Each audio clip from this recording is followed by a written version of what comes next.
The Leaf Village sees a demon, but a Soul Reaper's genius has awakened within. Armed with Kisuke Urahara's intellect and Benihime's crimson fire, Naruto isn't just a ninja. He's a master of deception. The knucklehead is gone. Get ready for a calculated revolution that shatters the entire timeline. The air above the forest of death shimmered with murderous intent as Orochimaru's body crashed through 3 ancient trees, each trunk splintering like kindling. The Sanin's yellow eyes widened in genuine shock, a rare expression for someone who'd seen countless battles, as he spat blood across the moss-covered ground. My, Naruto Uzumaki said, his voice carrying that distinctive lazy drawl as he stood 20 meters away, a peculiar cane sword resting casually against his shoulder.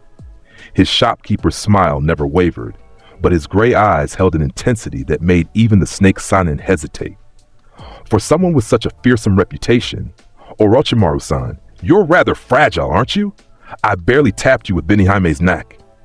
The crimson energy still crackling around Naruto's blade told a different story. That tap had torn through Orochimaru's defenses like tissue paper, restructuring the very matter of his chest armor into useless fragments. What are you? Orochimaru hissed, his body already regenerating through forbidden techniques, skin knitting back together in ways that defied normal biology. Naruto's smile widened, taking on that particular quality that made people deeply uncomfortable. The grin of someone who'd calculated 17 different ways to kill you and was deciding which would be most educational. Just a humble merchant of slightly mysterious origins, Orochimaru-san, though I suppose you could call me disappointed. I expected the legendary Sanin to last longer than 30 seconds. How had it come to this? How had the dead last of the academy, the prankster everyone dismissed, become something that made one of the 3 legendary ninja retreat with genuine fear in his eyes? The answer lay 6 years in the past, in a moment that changed everything.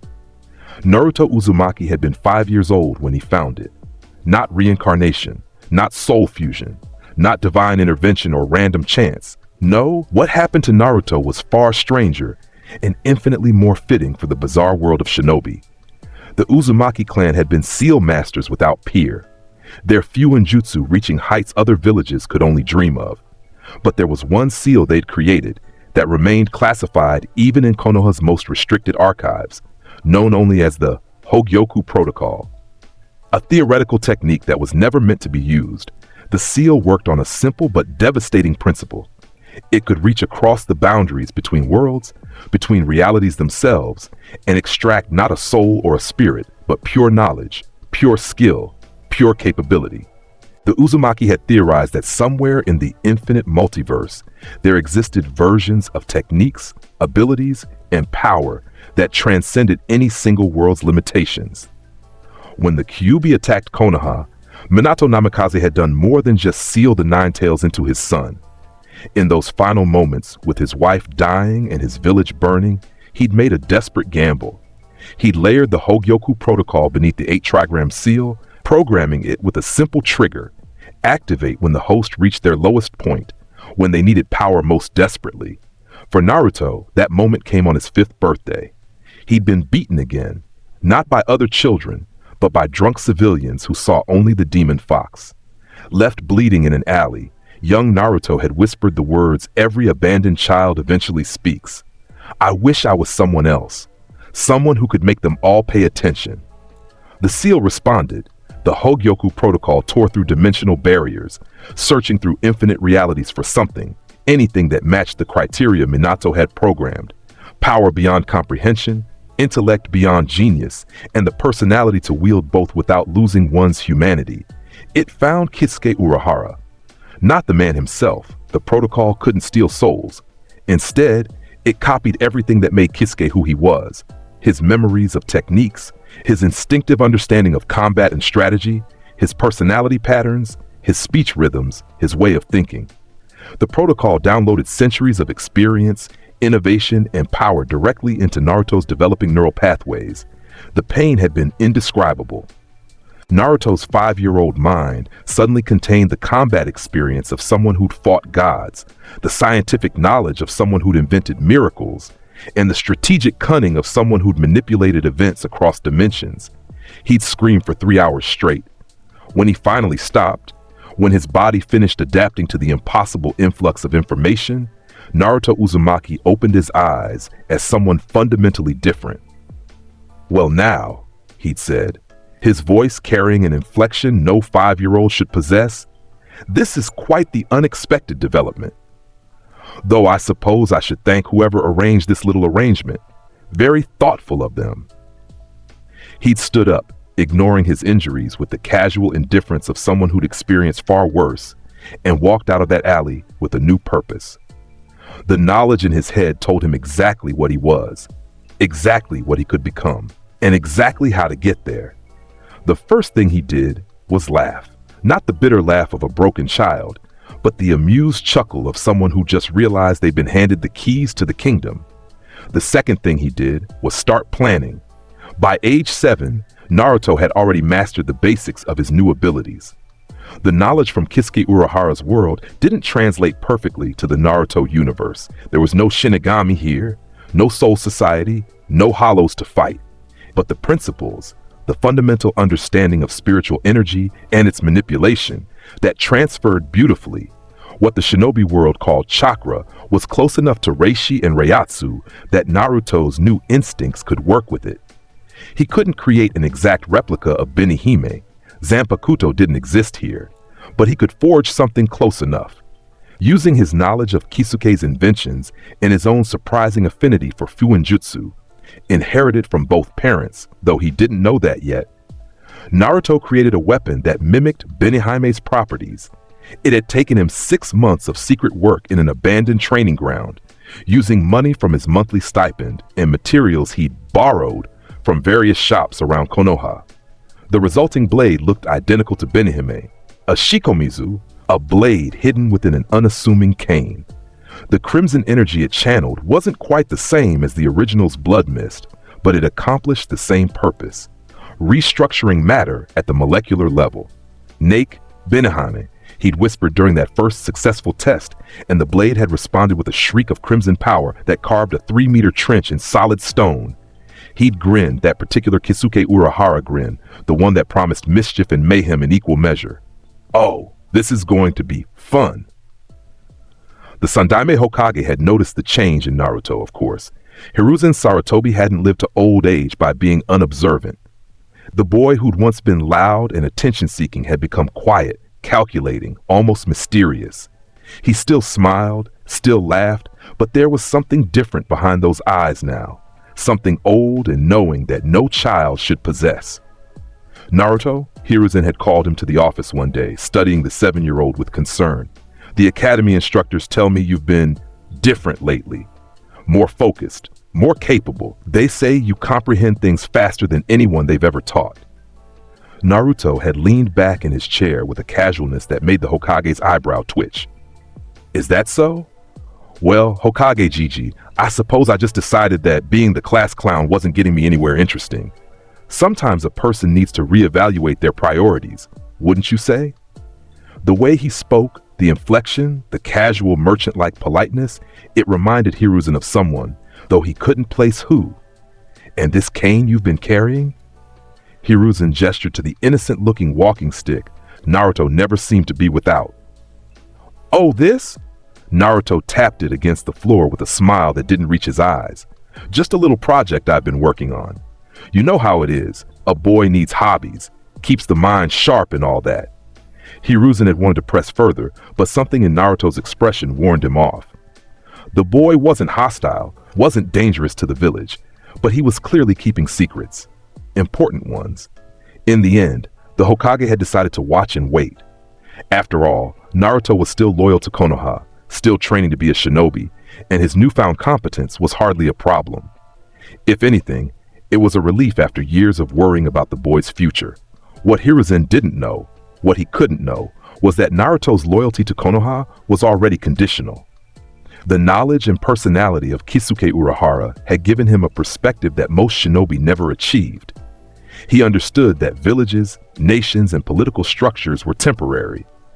What mattered was protecting the people you cared about and eliminating threats before they could hurt those people.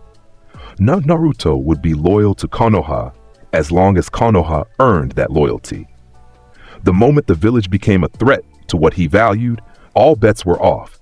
It was a very Kisuke Urahara way of thinking. The academy years passed in a blur of carefully managed mediocrity. Naruto had learned from Kisuke's memories that showing all your cards too early was a fool's game. Instead, he performed just well enough to avoid suspicion while secretly mastering techniques that would make even the Hokage Shunpo, or rather, his chakra-based equivalent, came naturally. The principle was simple: use burst movements of spiritual energy to achieve speeds that made even the body flicker technique look sluggish.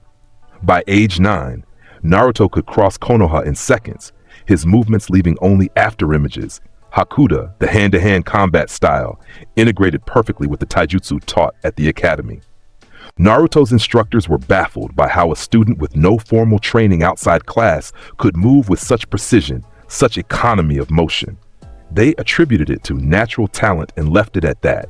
The real fun came with Kido. The Naruto world had nothing quite like demon arts. Structured spells that bent reality through pure spiritual energy and incantation. But Naruto's understanding of chakra manipulation and fuinjutsu allowed him to create functional equivalents.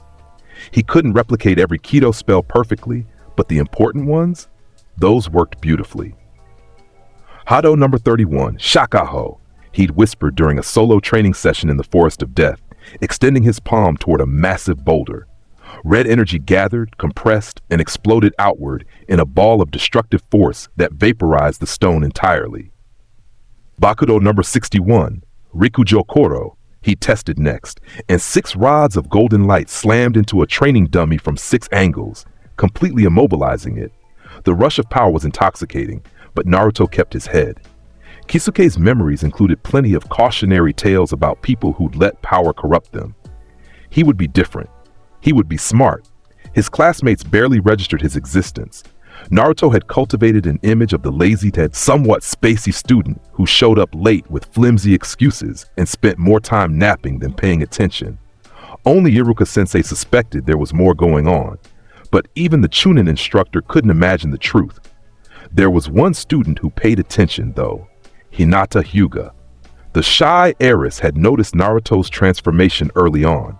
While others saw a slacker, she saw someone who moved with unconscious grace, who watched everything with eyes that missed nothing, who smiled like he knew secrets that would make the world tremble. She'd been fascinated, then intrigued, then completely smitten. Naruto, for his part, found Hinata's attention amusing and oddly touching. He treated her with the same gentle, playful courtesy that Kisuke had shown to those he liked, which only made her crush intensify. "Hinata-chan," he'd said one day after catching her watching him again. "You know, if you keep staring like that, people might get the wrong idea, or possibly the right idea, depending on your perspective." She'd fainted on the spot, and Naruto had caught her with Shunpo before she hit the ground, grinning that insufferable grin. My, I really need to work on my approach, don't I? The graduation exam came when Naruto was 12, and he decided it was time to make his first real move. The test was simple: perform the clone technique, the substitution technique, and the transformation technique. Basic academy jutsu that every graduate should know. Naruto had walked into the examination room with his usual lazy smile, his cane tapping against the floor. Iruka and Mizuki, the proctors, exchanged glances. They'd both expected Naruto to pass. His recent test scores had been adequate, if unremarkable. "Whenever you're ready, Naruto," Iruka said with an encouraging smile. "Of course, Iruka-sensei," Naruto replied, his voice carrying that merchant-like politeness that always seemed slightly off for a 12-year-old. "Though I wonder if I might make things more interesting. The standard 3 techniques are rather dull, don't you think?" Mizuki frowned. "The exam requirements are clear, Naruto. Just perform the jutsu." "Oh, I'll perform jutsu all right," Naruto said, and his smile took on that edge that made both instructors unconsciously step back. "Let me show you what I've really learned." He raised one hand, and crimson energy began to gather around his fingers. "Hado number 31, Shakaho! The ball of red fire that shot from his palm wasn't aimed at anyone. Naruto wasn't trying to hurt his instructors. Instead, it slammed into the reinforced training dummy in the corner, and the resulting explosion made both Chunin dive for cover. When the smoke cleared, the dummy had been completely vaporized, and Naruto stood in the same spot, looking completely relaxed. "What the hell was that?" Mizuki shouted, genuine fear in his voice. "Just a little technique I developed," Naruto said with a shrug. "I call it demon arts, though I suppose that's a bit dramatic. The principle is simple, structured chakra manipulation through specific formulae and incantations. Much more efficient than standard jutsu, really." Iruka's mind was racing. This wasn't normal. This wasn't anything they taught at the academy. "Naruto, how did you learn this?" "Oh, Iruka-sensei, I've been learning all sorts of interesting things over the years. Watching, studying, experimenting. You'd be surprised what a motivated student can accomplish when they set their mind to it."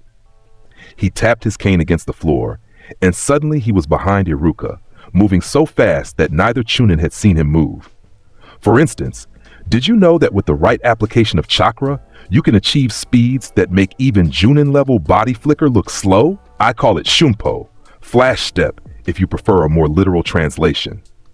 Iruka spun around, kunai already in hand, but Naruto had moved again, now standing on the ceiling with casual ease. As for the transformation technique, Naruto's form shimmered and suddenly a perfect replica of the Hokage stood where the blonde boy had been. The transformation was flawless, not just appearance, but chakra signature, posture, even the subtle breathing patterns. Then he shifted again, like becoming Iruka himself, then Mizuki, then back to his original form. "I believe I've demonstrated adequate proficiency in manipulation techniques, wouldn't you say?"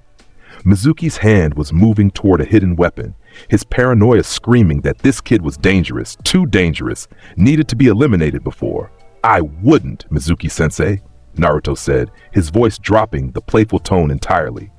His eyes locked onto the silver-haired Chunin, and for just a moment, Mizuki saw something terrifying in that gaze, the weight of centuries, the cold calculation of someone who'd killed gods. Your heart rate just spiked to 140, your breathing pattern changed, your right hand twitched toward the kunai holster on your left hip. "You're thinking of attacking me, aren't you? That's unwise." The temperature in the room seemed to drop 10 degrees. "Naruto," Iruka said carefully, trying to diffuse the situation, "maybe you should explain what's going on."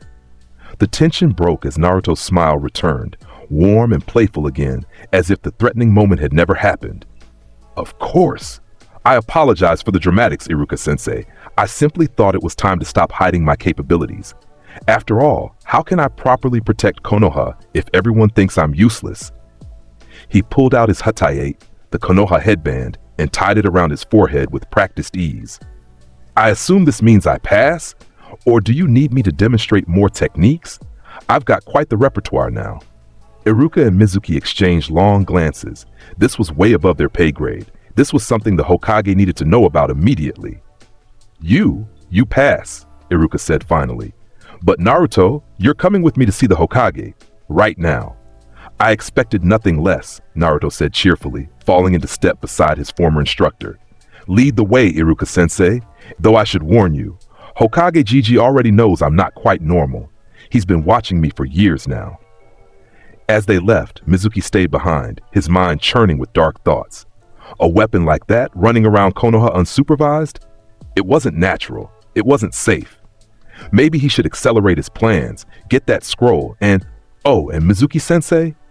Naruto's voice called from the doorway. He hadn't turned around, but somehow he knew exactly what the traitor was thinking. "Whatever you're planning? I'd abandon it if I were you. I'm very good at seeing through deceptions, and I'm even better at dismantling them. Just some friendly advice from one shinobi to another."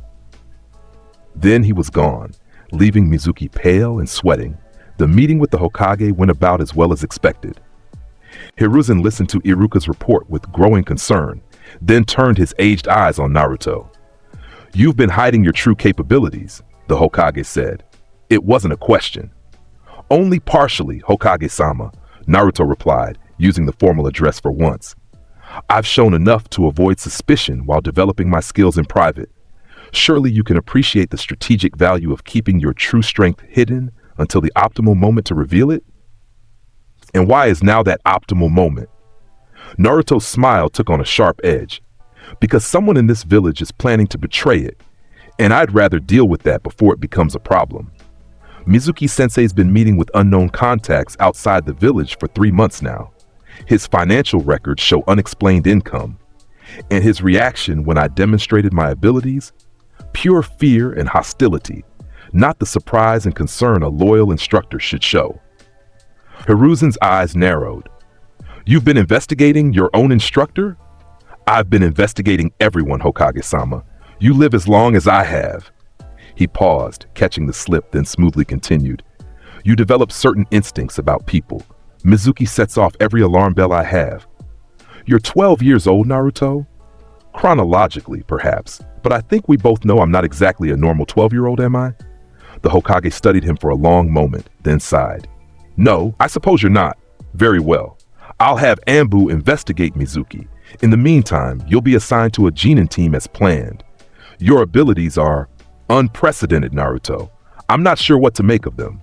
That's quite all right, Naruto said with his shopkeeper's smile returning. I'm not sure what to make of them myself sometimes, but I can promise you this, Hokage-sama, I will protect Konoha and the people I care about. That's not negotiable. Even if it means going against the village's orders? I sincerely hope it never comes to that, Naruto said, and for once, he sounded completely genuine. But if forced to choose between following orders and protecting what matters, well, let's just say I have very strong opinions about the value of bureaucracy versus human life. Hiruzen couldn't help but chuckle despite himself. You sound like someone I knew once. A student of mine, actually. He had similar views about authority and rules. Oh, and who might that be? Jiraiya of the Sannin. Though even he wasn't quite this mysterious at your age. Naruto's eyes lit up with genuine interest. One of the legendary 3? Now that's intriguing. I'd love to meet him someday. I suspect we'd have fascinating conversations. As it turned out, Mizuki made his move that very night, just as Naruto had predicted. The silver-haired Chunin had convinced a student, Naruto, ironically, to steal the scroll of seals, planning to take it for himself. Except the Naruto who'd agreed to steal the scroll was a sophisticated clone, one programmed to lead Mizuki exactly where the real Naruto wanted him. The trap was sprung in the same forest clearing where, in another timeline, Naruto might have learned the shadow clone technique. In this timeline, things went very differently. Mizuki-sensei, Naruto said, stepping out from behind a tree as the traitor arrived with his co-conspirators, 3 missing nun from various villages, all looking hungry for forbidden knowledge. I'm disappointed. When I warned you to abandon your plans, I really hoped you'd listen. But I suppose some people just don't know when to fold. Mizuki's face twisted with rage. You damn demon.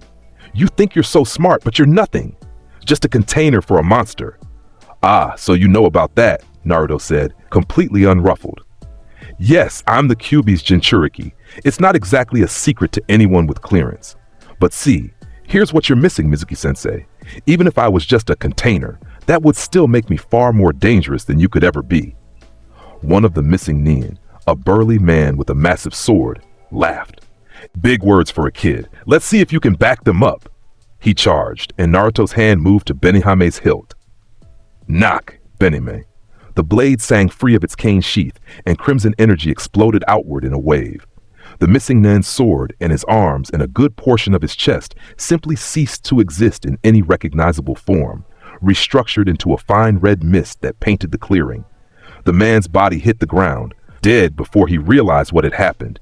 The other 2 missing nine froze, their bravado evaporating. Now then, Naruto said pleasantly, as if he hadn't just killed a man with casual efficiency, would the rest of you like to reconsider your life choices? I'm happy to continue this demonstration, but I feel I should warn you. I have several dozen more techniques I haven't shown yet, and each one is more creative than the last. One of the missing nin turned to run. Bakudo number 61, Rikujo Koro. 6 rods of golden light slammed into the fleeing ninja from 6 different angles, locking him in place completely. He couldn't even scream. Leaving so soon? But we're just getting started. Naruto's voice carried that particular cheerful menace that made the remaining missing nin's blood run cold. Mizuki was backing away, his mind unable to process what he was seeing. This wasn't the dead last he'd planned to manipulate. This was a monster wearing a child's face. Hado number 33, Sokatsui, Naruto said, extending his palm toward Mizuki. Blue flames erupted, and only the traitor's desperate substitution with a nearby log saved him from incineration. You know what I love about techniques like these? Naruto asked conversationally, walking slowly toward where Mizuki had reappeared. They're so versatile. Destructive when you need them to be, but also quite useful for sending messages. For instance, he moved with Shunpo, appearing directly in front of Mizuki before the Chunin could react, and placed one hand on the traitor's chest. Hado number 4, Byakurai. The concentrated lightning pierced through Mizuki's shoulder, painful, crippling, but not fatal. Mizuki screamed and collapsed. That's for calling me a demon, Naruto said, his voice cold, and for trying to steal from Konoha, and for thinking you could use me as your pawn. But mostly, it's for being boring. I expected better from someone planning treason. Anbu dropped from the trees, having watched the entire confrontation. They'd been following Naruto since he left the Hokage's office, ready to intervene if needed. They hadn't needed to intervene. I believe these belong to you, Naruto said, gesturing to the captured traitors with his cane. He'd already cleaned Benihime's blade and returned it to its sheath, looking like nothing more than a boy with a walking stick. Mizuki's been selling village secrets to Oto Sound Village. You'll find the evidence in his apartment, hidden beneath the floorboards in the bedroom. The encryption key is his mother's maiden name backward. The Anbu captain stared at Naruto. How do you know all this? Let's just say I'm very thorough when I investigate potential threats. You'll also want to check his bank records for deposits from 3 months ago. Quite illuminating. As the Anbu secured the prisoners, their captain approached Naruto. The Hokage wants to see you. Now. I expected as much, Naruto said with a sigh. Lead the way, Captain San. Though I should mention, I haven't actually broken any laws. Self-defense is quite legal, and I was defending the village from traitors. I'm practically a hero. The sarcasm was thick enough to cut with a knife. The second meeting with the Hokage was less pleasant than the first. You killed a man, Naruto, Hiruzen said, his voice heavy with concern. I eliminated a threat, Naruto corrected. That man was a B-rank missing with 17 confirmed kills, including 6 Konoha shinobi over the past decade. His death makes the world objectively better. I won't apologize for that. You're 12 years old. You shouldn't be making those kinds of decisions. Naruto's expression hardened. Hokage-sama, with all due respect, I've been making life and death decisions since I was 5 years old. Since the moment I gained these abilities and understood what they meant, I know what I am. I know what I can do. And I know that sometimes eliminating threats is necessary for protecting what matters. You sound like... Hiruzen stopped himself, but Naruto finished the sentence. Like a soldier? Like a shinobi? That's what we are, isn't it? You send 12-year-olds on missions where they might die. You train children to kill. The only difference between me and a normal genin is that I'm honest about what that means. The Hokage couldn't argue with that logic, much as he wanted to. Your abilities, Hiruzen said, changing the subject. I need to understand them better. That energy you use, those techniques, I've never seen anything like them. Are they bloodline abilities? No, Naruto said. They're not Kekkei Genkai. They're something else. Something I prefer to keep private if possible. Let's just say I have access to knowledge and techniques from sources outside the normal shinobi framework. That's not an answer, Naruto. It's the only answer I'm willing to give right now, Hokage-sama. I'm not a threat to Konoha. I've proven that by capturing traitors and protecting the village. My methods might be unorthodox, but my loyalty is genuine. Can't that be enough? Hiruzen studied him for a long moment, then nodded slowly. For now. But Naruto, I'm going to have to put restrictions on you. You're too dangerous to operate without oversight. I expected that, Naruto said. What did you have in mind? You'll be assigned to a genin team as planned, but your Junin instructor will be someone I trust implicitly to handle your unique situation. Someone who understands dangerous power and how to control it. Naruto's eyes gleamed with interest. Oh, and who might that be? Kakashi Hatake. Copy Ninja Kakashi, Anbu Captain, son of the White Fang. If anyone can keep you in line, it's him. Naruto's smile returned, genuine amusement dancing in his eyes. The famous Kakashi Sensei? Oh, this should be entertaining. I've heard stories about him. Very interesting stories. He'll be evaluating you tomorrow, along with your future teammates. Try not to traumatize them too badly. I make no promises, Hokage-sama, but I'll do my best to be on my best behavior. As Naruto left the Hokage Tower, he couldn't help but feel excited. A Junin instructor who'd seen real combat, who understood what it meant to make hard choices, that could actually be interesting. Plus, he'd finally get to meet the legendary Copy Ninja. Kisuke's memories didn't include anything about Kakashi specifically, but the principle of analyzing a skilled opponent and adapting to their tactics. That was pure Urahara territory. Tomorrow would be fun. Team 7's formation went nothing like canon. For starters, Naruto wasn't placed with Sasuke Uchiha and Sakura Haruno. The Hokage had deliberately separated the Jinchuriki from the Uchiha survivor, not wanting to risk whatever volatile chemistry might develop between two exceptional students. Instead, Naruto found himself assigned to a team with Hinata Hyuga and a girl named Rin Yamamoto, a civilian-born student with exceptional chakra control and an affinity for medical techniques.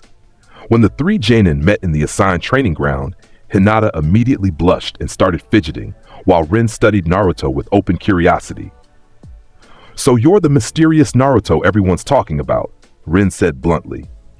"The one who took down Mizuki and 3 missing nin by himself. Is it true you use techniques nobody's ever seen before?" "Ah, the rumor mill works fast," Naruto said with his lazy smile, leaning against his cane. "But yes, it's true.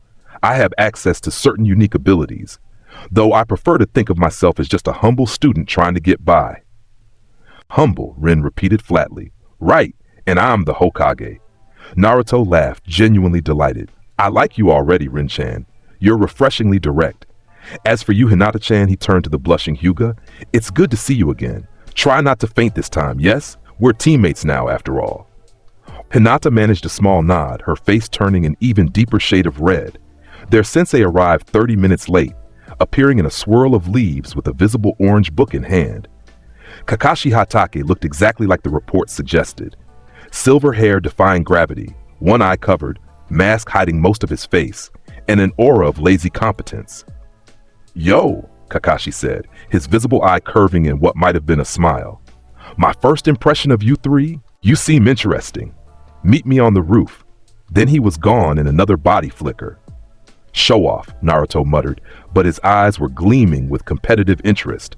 Without warning, he used Shunpo and vanished, reappearing on the roof before Kakashi had even settled into position. "You were saying something about meeting you here?" Naruto asked innocently.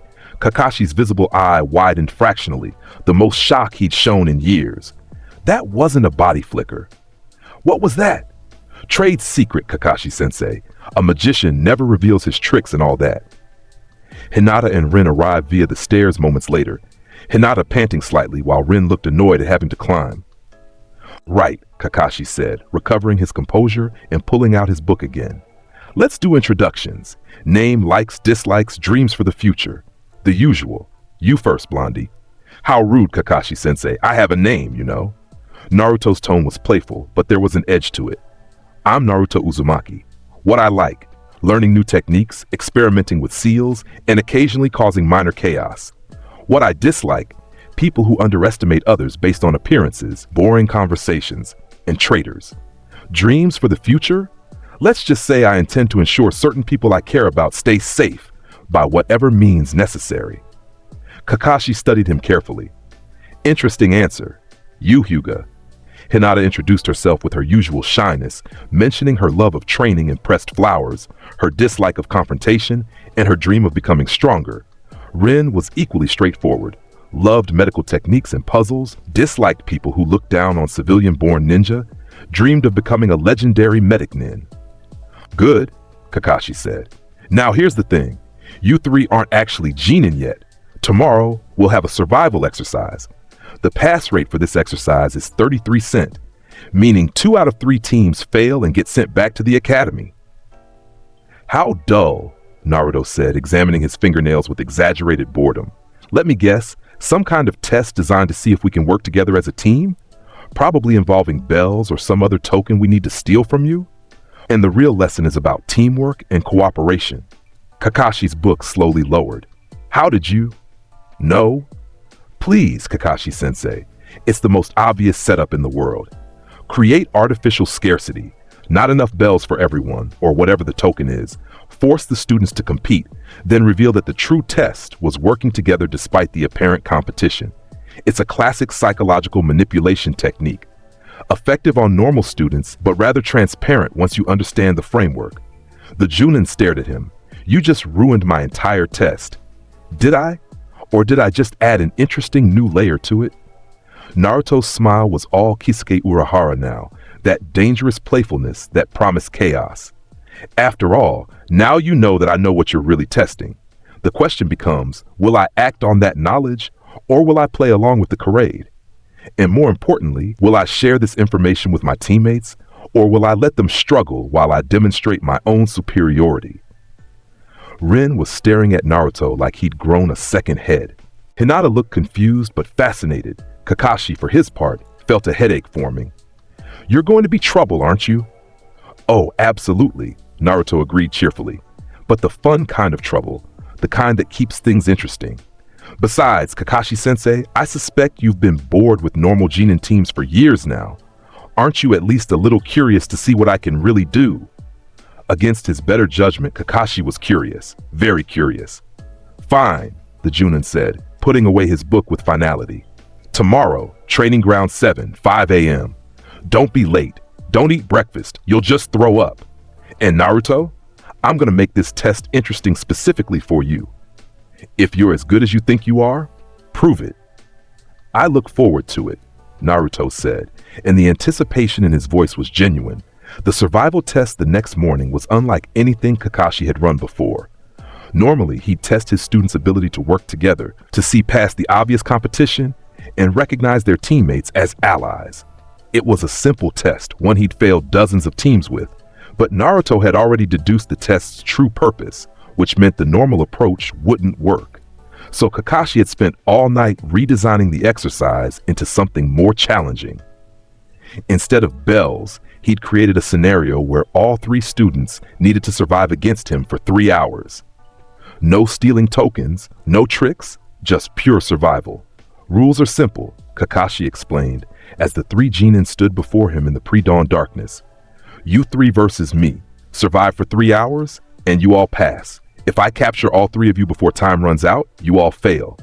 You can use any techniques you know, any weapons you have, any strategy you devise. Treat this like a real combat situation, because I won't be holding back much. Define much, Naruto asked, his cane tapping against the ground. I won't kill you or permanently cripple you. Everything else is fair game. Excellent, Naruto said, and his smile turned sharp. Then I hope you won't mind if I treat this seriously as well.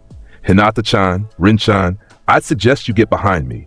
Things are about to get interesting. Kakashi's hand was already moving through seals when Naruto struck. Hado, number 31. Shakaho. The ball of red fire that erupted from Naruto's palm forced Kakashi to abort his jutsu and dodge, his eye wide with shock. That wasn't chakra molding. That was something else entirely, something he'd never seen before. The fireball exploded against a tree, vaporizing it completely. What the hell?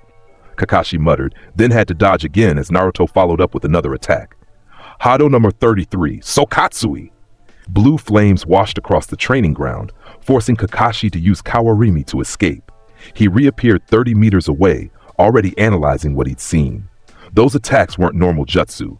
They didn't use hand seals. The chakra flow was completely different, and the destructive power was far beyond what a Genin should be capable of. Hinata, Rin, spread out. Naruto called, his voice calm and commanding. Kakashi-sensei is going to try to separate us. Hinata-chan, use your Byakugan to track his movements. Rin-chan, stay mobile and be ready with first aid. I'll keep him occupied. Then Naruto moved with that strange speed technique again, appearing in front of Kakashi in an instant. Nake, Benihaime. Crimson energy shrieked from the blade as Naruto drew it from the cane sheath and Kakashi barely managed to block with a kunai. The impact sent him skidding backward, his arm numb from the force. This kid hit like a jonin, No, harder than most Junin. Impressed yet, Kakashi-sensei? Naruto asked, pressing the attack with a combination of sword strikes and Hakuda techniques that had Kakashi backpedaling. I did mention I have unique abilities. This is just the beginning. Kakashi formed the tiger seal with one hand while blocking with the other. Doten Doryu Heki. An earth wall erupted between them, buying Kakashi a moment to think.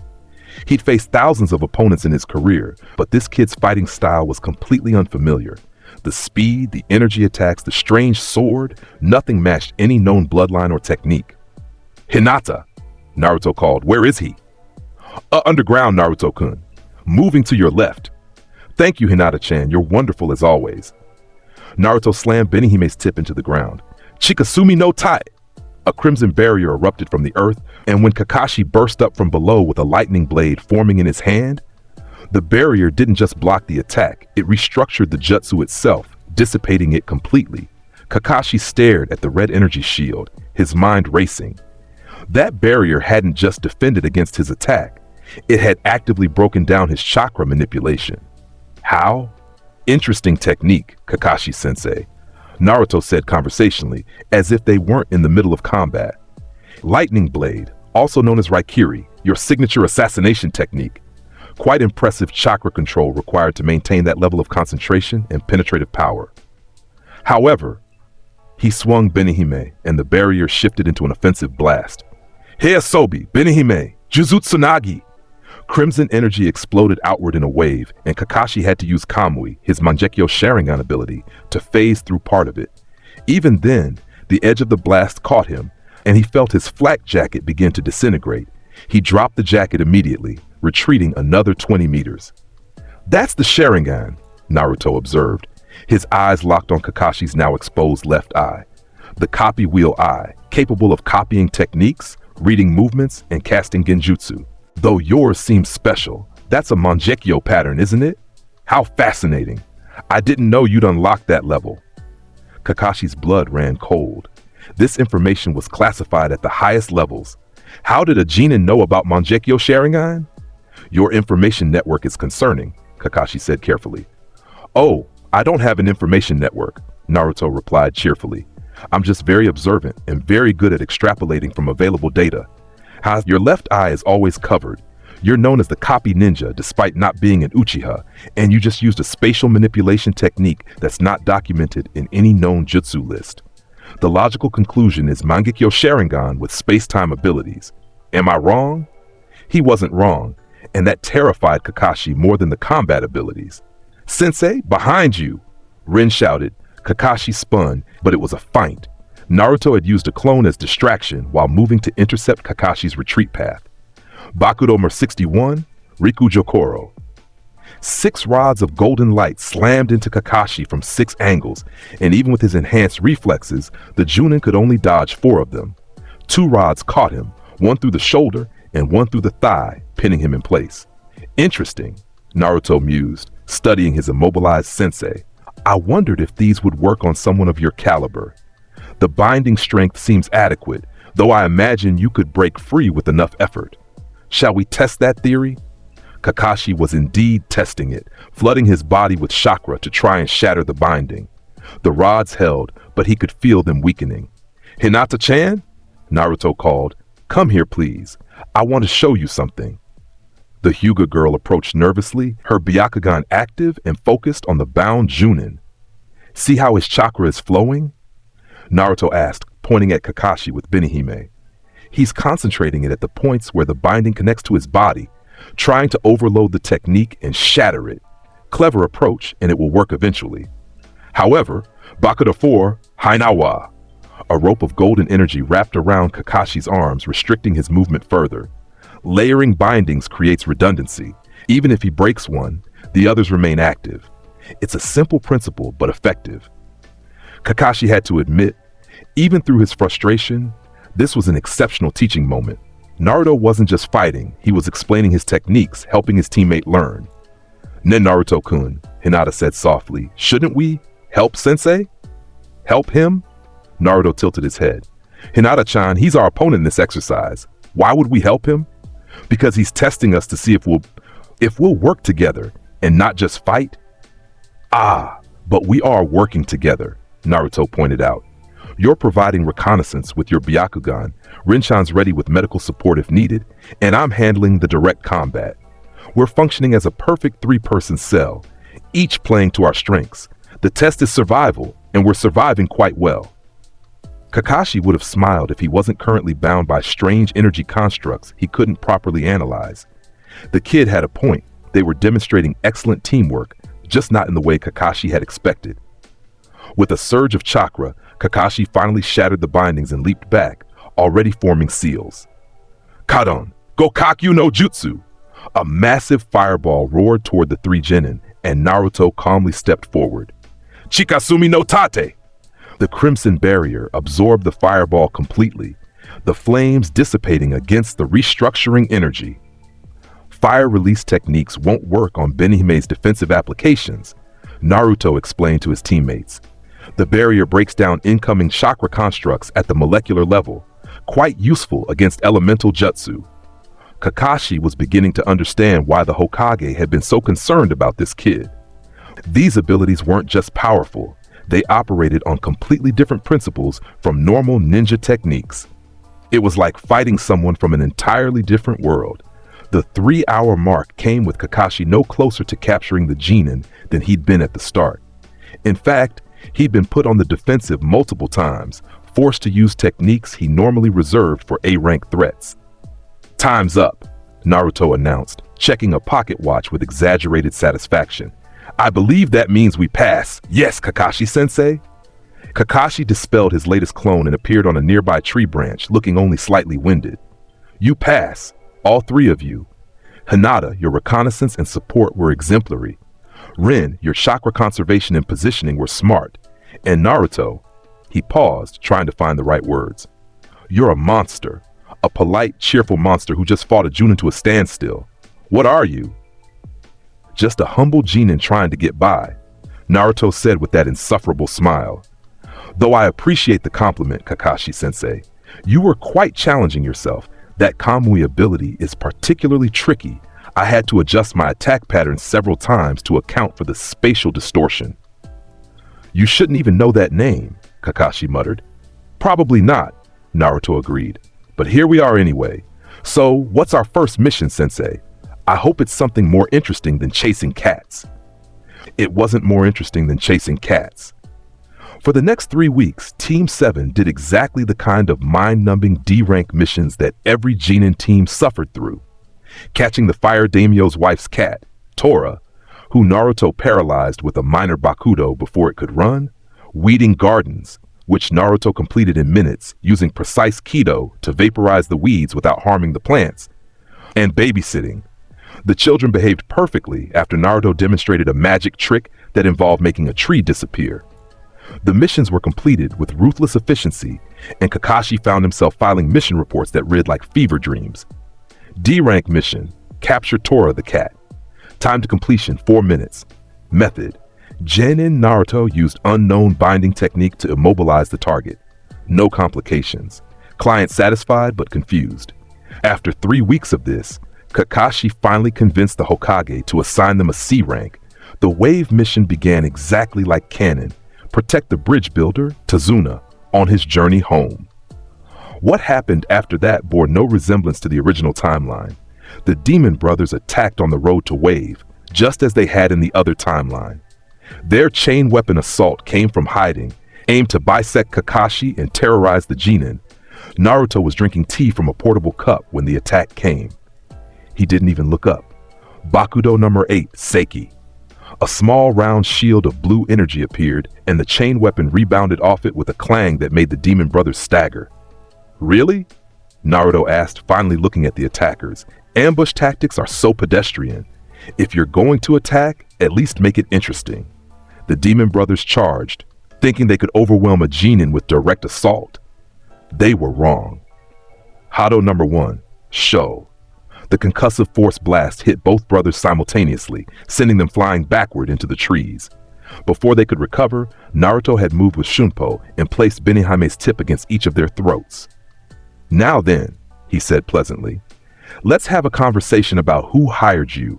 what your mission parameters are, and why you thought attacking trained Konoha shinobi was a good idea. I promise the conversation will be much more pleasant if you cooperate." The brothers looked at each other, then at the blade resting against their jugulars, then back at the smiling blonde kid who moved faster than they could track. They talked. Zabuza Momochi was having a very bad day.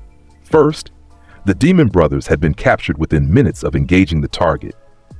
Second, his information had failed to mention that the Konoha team included someone capable of defeating Chunin-level missing nin without breaking a sweat.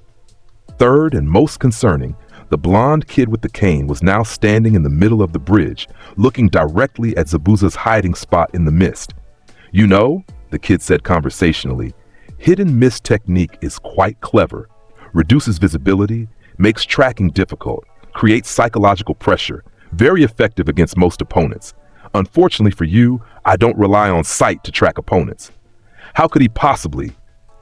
"Your chakra signature is quite distinctive," the kid continued, as if reading Zabuza's thoughts. "And the water molecules in the mist carry vibrations from your movements. Plus, your breathing pattern, even suppressed, creates subtle pressure changes. Really, Zabuza-san, you might as well be waving a flag." Zabuza erupted from the mist with killing intent, radiating like a physical force. His massive Kuburobocho sword aimed to bisect this arrogant genin. "Chikasumi no Tate!" The crimson barrier appeared, and Zabuza's legendary blade, the sword that had decapitated hundreds, bounced off it with a screech of protesting metal. My, Naruto said, his smile taking on that dangerous edge. The demon of the hidden mist, wielder of the executioner's blade, former member of the 7 ninja swordsmen. "Your reputation precedes you, Zabuza-san.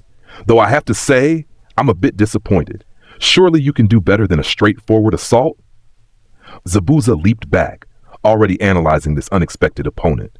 "What are you, kid?" "Naruto Uzumaki, genin of Konohagakure, at your service.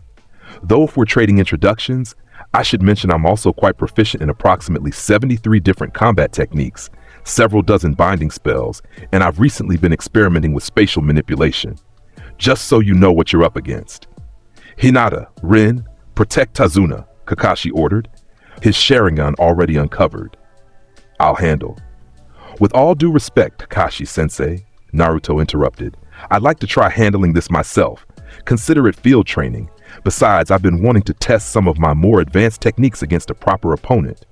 Zabuza laughed, the sound harsh and mocking. "You want to fight me, kid? I've killed Jonin with decades of experience. What makes you think? Hado number 63 Raikoho." The yellow lightning blast that erupted from Naruto's hand was roughly the size of a small house. Zabuza had to use Kirigakure no Jutsu, body flicker through water, to dodge, and even then the edge of the blast caught him, burning his shoulder. "That," Naruto said simply, "that makes me think I can handle you. Now, shall we continue this conversation, or would you prefer to retreat and preserve your life? I'm fine with either option." Zabuza's response was to create water clones, dozens of them, all converging on Naruto from every direction. "Predictable," Naruto sighed. He raised Benihime and spoke clearly. "Kirisaki, Benihime." The blade extended in a whip-like crimson arc, and as it passed through the water clones, they didn't just disperse, they completely ceased to exist, restructured into component atoms. The real Zabuza had hidden among the clones, planning to strike from an unexpected angle. When he lunged for what he thought was an opening, Naruto's free hand was already waiting. Bakudo number 61, Rikujo Koro. 6 golden rods slammed into Zabuza's limbs and torso, stopping his attack cold and pinning him 3 feet off the ground. "You know what I've learned about combat, Zabuza-san?" Naruto asked, walking around the immobilized swordsman like a teacher examining a student's work. "The most dangerous opponents aren't the ones with the most powerful techniques. They're the ones who can predict your strategy before you execute it. And you, my friend, are textbook standard for a swordsman type missing 9. Mist for concealment, clones for confusion, overwhelming force for the kill. It's effective, but it's not creative." Zabuza struggled against the bindings, his chakra flaring. "What the hell are these things?" "Kido," Naruto said. "Demon arts, if you prefer the literal translation. A structured system of spells based on spiritual energy manipulation. I've adapted them to work with chakra, which required some interesting modifications, but the results speak for themselves. A senbon needle suddenly flew from the nearby trees, striking Zabuza in the neck. The missing nin's eyes rolled back and he went limp. "Oh, how disappointing," Naruto said, looking at where the needle had come from. "And here I was hoping for a more satisfying conclusion. Shall we stop pretending, or do you want to maintain the charade, Haku-san?" The masked hunter nin who appeared in the trees froze. "Yes, I know you're not really a Kiryambu," Naruto continued. "Your mask is a good replica, but the weight distribution is wrong. It sits slightly too high on your left side. Also, your chakra signature matches someone who was near Zabuza when he was planning this ambush. You're his accomplice, not his executioner." Haku's hand moved toward the senbon pouch. "I wouldn't," Naruto advised. "I really don't want to have to fight you, Haku-san. You're clearly skilled, clearly devoted to Zabuza-san, and I suspect you're actually quite a good person underneath all this. So how about we skip the unnecessary combat and have an honest conversation?" "You don't know anything about me," Haku said, voice cold behind the mask. "I know you're using ice release techniques. The humidity in the air increased when you arrived, suggesting you were prepared to use your bloodline if necessary. I know you care deeply about Zabuza-san, enough to fake his death to save his life. And I know you're conflicted about this whole situation because your body language shows hesitation. You don't want to fight us, but you will if you think it's necessary to protect him." Haku was silent for a long moment. Then slowly she removed her mask, revealing delicate features that made several of the Konoha ninja blink in surprise. "You're perceptive," Haku said quietly. "What do you want?" "Honestly, I want to avoid unnecessary bloodshed. Zabuza-san is working for Gato, yes? The shipping magnate who's trying to maintain control over Wave Country through economic manipulation and hired thugs? You know about Gato? I make it my business to know about the people we're sent to oppose. And I know that Gato is the type of person who won't honor his agreements with hired Missing Nine.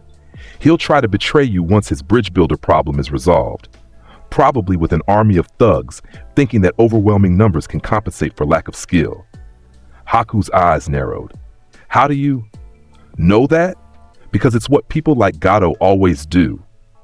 They think shinobi are just expensive tools to be discarded once they're no longer useful. But here's my proposition. Help us deal with Gato, and we'll let you and Zabuza-san leave Wave Country alive and unharmed. Kakashi-sensei can file a report saying you escaped. Everyone wins except the actual villain." Kakashi, who'd been watching this entire exchange with growing bewilderment, finally spoke up. "Naruto, we can't just let an A-rank missing nin go free?" Naruto finished. "Why not? Our mission is to protect Tazuna and help him complete the bridge, which we can accomplish more easily with Haku-san's cooperation. Zabuza-san's crimes are against Kirigakure, not Konoha, and creating diplomatic incidents isn't in our job description. This is the pragmatic solution. The Hokage won't approve of this," Kakashi warned. "Then we don't tell him all the details. Mission reports don't need to include every single decision made in the field. Besides, Kakashi-sensei, I seem to recall you have a fairly flexible relationship with regulations yourself." Kakashi couldn't really argue with that. Haku looked between them, clearly trying to decide if this was a trap. "Why would you offer this?" Naruto's expression softened slightly. "Because you and Zabuza-san are tools being used by someone who doesn't value human life. I dislike that. I dislike people like Gato who treat others as disposable. And I believe in practical solutions over ideological purity. Help us, and you both get to walk away." It took 3 days for Haku to fully trust the arrangement, but eventually, she agreed. With Haku's information about Gato's operations and Naruto's strategic planning, they set a trap for the criminal that he never saw coming. When Gato arrived at the bridge with his army of thugs, planning to eliminate both Tazuna and the expensive Missing Nine he'd hired, he found Naruto Uzumaki waiting alone. "Gato-san!" Naruto called cheerfully. "So glad you could make it. I wanted to discuss your business practices in Wave Country. Specifically, the slavery, extortion, murder, and general tyranny. It's really quite bothersome." Gato laughed, surrounded by over 100 armed men. "You're just one kid. What are you going to do about it?" "Me? Oh, I'm going to demonstrate why hiring missing nin was actually your smartest decision, because at least they might have been able to stop me. These thugs? Naruto looked at the assembled criminals with undisguised contempt. They're not even going to slow me down. He drew Benihime from its cane sheath, the blade singing free. Nake, Benihime. What followed wasn't a fight, it was a massacre. Naruto moved through the army like a crimson whirlwind, Benihime's restructuring energy turning weapons into dust, armor into mist, and the ground beneath fleeing criminals into unstable surfaces that sent them sprawling. He mixed Hakuda techniques with Shunpo, appearing behind groups of thugs before they could react, striking pressure points that left them paralyzed. Ha number 1 Sho sent 10 men flying into the water. Bakudo number 4, Hainawa, bound 20 more in golden rope.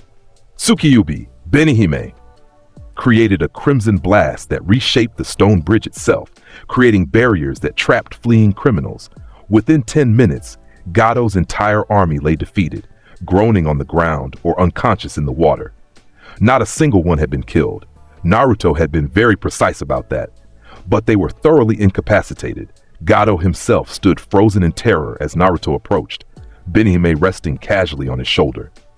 "Now then," Naruto said, his voice pleasant but his eyes cold as winter, "let's talk about reparations. You've stolen from Wave Country for years. Time to give it back." I don't have that kind of money available," Gado stammered. "Oh, I know exactly how much money you have and where you keep it. Bank accounts in 3 different countries, offshore holdings, property investments. I've done my research, Gado-san. You're going to transfer 80% of your total wealth to Wave Country's reconstruction fund. The other 20% you can keep, which is more generous than you deserve. And if I refuse?" Naruto's smile took on that particular quality that made people very, very nervous. "Then I'll demonstrate some of my more creative techniques. For instance, did you know that with the right application of restructuring energy, I can make you think you've been turned inside out? The effect isn't permanent, but I'm told it's extraordinarily unpleasant. Would you like a demonstration?" Gado transferred the money that same day. The Wave mission ended with Tazuna's bridge completed, Wave Country free from Gado's tyranny, and Team 7 returning to Konoha with a glowing mission report. Zabuza and Haku disappeared, last seen heading toward the Land of Water with tentative plans to join the growing rebellion against the 4th Mizukage. "You know," Kakashi said as they traveled back to Konoha, "that was supposed to be a simple C-rank escort mission." "Was it?" Naruto asked innocently. "How odd. It turned into something much more interesting. Though I suppose we should expect that sort of thing on missions. Variables always complicate plans. You bankrupted a major criminal organization and destabilized the economic structure of an entire country. I prefer to think of it as liberating an oppressed populace and redistributing illegally obtained wealth. It sounds much more heroic that way, don't you think?" Kakashi didn't have a response to that. Hinata, who spent most of the mission providing reconnaissance and being amazed by Naruto's abilities, finally worked up the courage to ask a question. "And Naruto-kun, where did you learn all those techniques? They're not from the academy." "Ah, that's a complicated question, Hinata-chan," Naruto said with his shopkeeper smile. "Let's just say I had access to some unusual educational resources and leave it at that, yes? A man needs some mysteries after all." Rin, more direct as always, wasn't satisfied with that answer. "You fought an A-rank missing nin to a standstill. You defeated 100 armed criminals without killing anyone. You negotiated with a crime boss like you were equals. What are you really, Naruto?" Naruto's expression turned thoughtful. "What am I? That's a philosophical question, Rin-chan. Am I the sum of my techniques? The product of my experiences? The role I play in other people's lives? Or am I simply someone trying to make the world a little bit better in whatever way I can? That's not an answer. Sure it is, just not the one you wanted." His smile widened. "But here's what I can tell you. I'm your teammate. I'm loyal to Konoha as long as Konoha deserves that loyalty, and I'm someone who really, really dislikes people who hurt innocents. Everything else is just details." When they reported to the Hokage, Hiruzen listened to Kakashi's account with growing concern. "You allowed 2 A-rank missing nin to escape," the Hokage said. They were instrumental in resolving the situation peacefully, Kakashi replied. And pursuing them would have jeopardized the primary mission. I made a tactical decision. A tactical decision Naruto convinced you to make, Hiruzen observed. Naruto made several compelling arguments about pragmatism versus ideology. I found his logic difficult to refute. The Hokage turned his attention to Naruto, who stood at parade rest with his cane, looking completely relaxed. You're becoming a diplomatic incident waiting to happen, Hiruzen said tiredly. I prefer solution-oriented problem solver, Naruto replied cheerfully. But I understand your concern, Hokage-sama. I promise to try to cause fewer international complications in the future. Though I make no guarantees, the world is a complicated place after all. Hiruzen dismissed the team but asked Naruto to stay. The Chunin exams are coming, the Hokage said once they were alone. Konoha is hosting this year. Teams from all 5 major villages will be attending, along with several minor villages. It's a political event as much as a test of skill. And you're worried I'll cause problems, Naruto finished. I'm certain you'll cause problems. The question is what kind of problems? Naruto, I need you to understand something. The Chunin exams aren't just about individual advancement. They're about representing your village, demonstrating Konoha's strength to potential allies and enemies. Every action you take will be scrutinized. So you want me to hold back? Hide my abilities? I want you to be strategic about what you reveal and when. Don't show everything. Keep some techniques in reserve. Make other villages uncertain about your full capabilities. Naruto's eyes gleamed with interest. Ah, you want me to be intimidating but mysterious. Show enough to make them respect Konoha's new generation, but not enough that they can fully analyze my fighting style. That's actually quite clever, Hokage-sama. I can work with that. Good, because I'm nominating your team for the exams. All 3 of you. Excellent. This should be fun. Naruto, please try to remember that fun and international diplomatic crisis are not synonymous. I make no promises, Hokage-sama, but I'll do my best. The Chunin exams began with the written test, administered by Ibiki Morino, Konoha's infamous torture and interrogation specialist. The test was designed to be impossible through normal means, forcing Genin to cheat without being caught. A test of information gathering skills. Naruto looked at the questions, recognized immediately what they actually tested, and decided to answer them legitimately anyway. The questions covered advanced tactical scenarios, cryptography, and strategic analysis. All things Kisuke's memories made trivial. He finished in 15 minutes and spent the remaining time analyzing the other participants, Sand siblings in the corner. The red-haired one radiated killing intent and barely controlled bloodlust. Definitely a Jinchuriki, probably for the one tail if Naruto's understanding of sealing was correct. The other 2 were terrified of him. Sound Genin scattered throughout the room. Their chakra signatures were wrong, too refined for fresh Genin. Plants, possibly from Orochimaru if the snake Sannin was operating in the area. Various leaf Genin, including a team led by the Uchiha survivor. Sasuke Uchiha sat several rows away, his Sharingan active and copying answers from others. Predictable. When Ibiki announced the 10th question, a psychological pressure tactic designed to make weak-willed Genin quit, Naruto actually laughed. Is something funny? Ibiki asked, his scarred face intimidating. Oh, I apologize, Naruto said, not sounding apologetic at all. It's just such a transparent manipulation technique. Create artificial pressure, make people choose between uncertain danger and certain failure. See who cracks. Very effective on normal candidates, but rather obvious once you understand the framework. The room went silent. You think you figured out my test? Ibiki's voice was dangerous. Of course, the real test isn't the questions. It's whether candidates have the will to face unknown danger for their goals. The questions themselves are impossible for Genin to answer legitimately, so cheating is expected. This 10th question is just the culmination of that theme. Proceed into danger or retreat to safety. Very thematic, very well designed. I approve. Ibiki stared at him, then did something unprecedented. He smiled. A real smile, not the intimidating grimace he usually wore. Well then, Genin, since you've deduced the test's purpose, what's your answer? I proceed, obviously, Naruto said.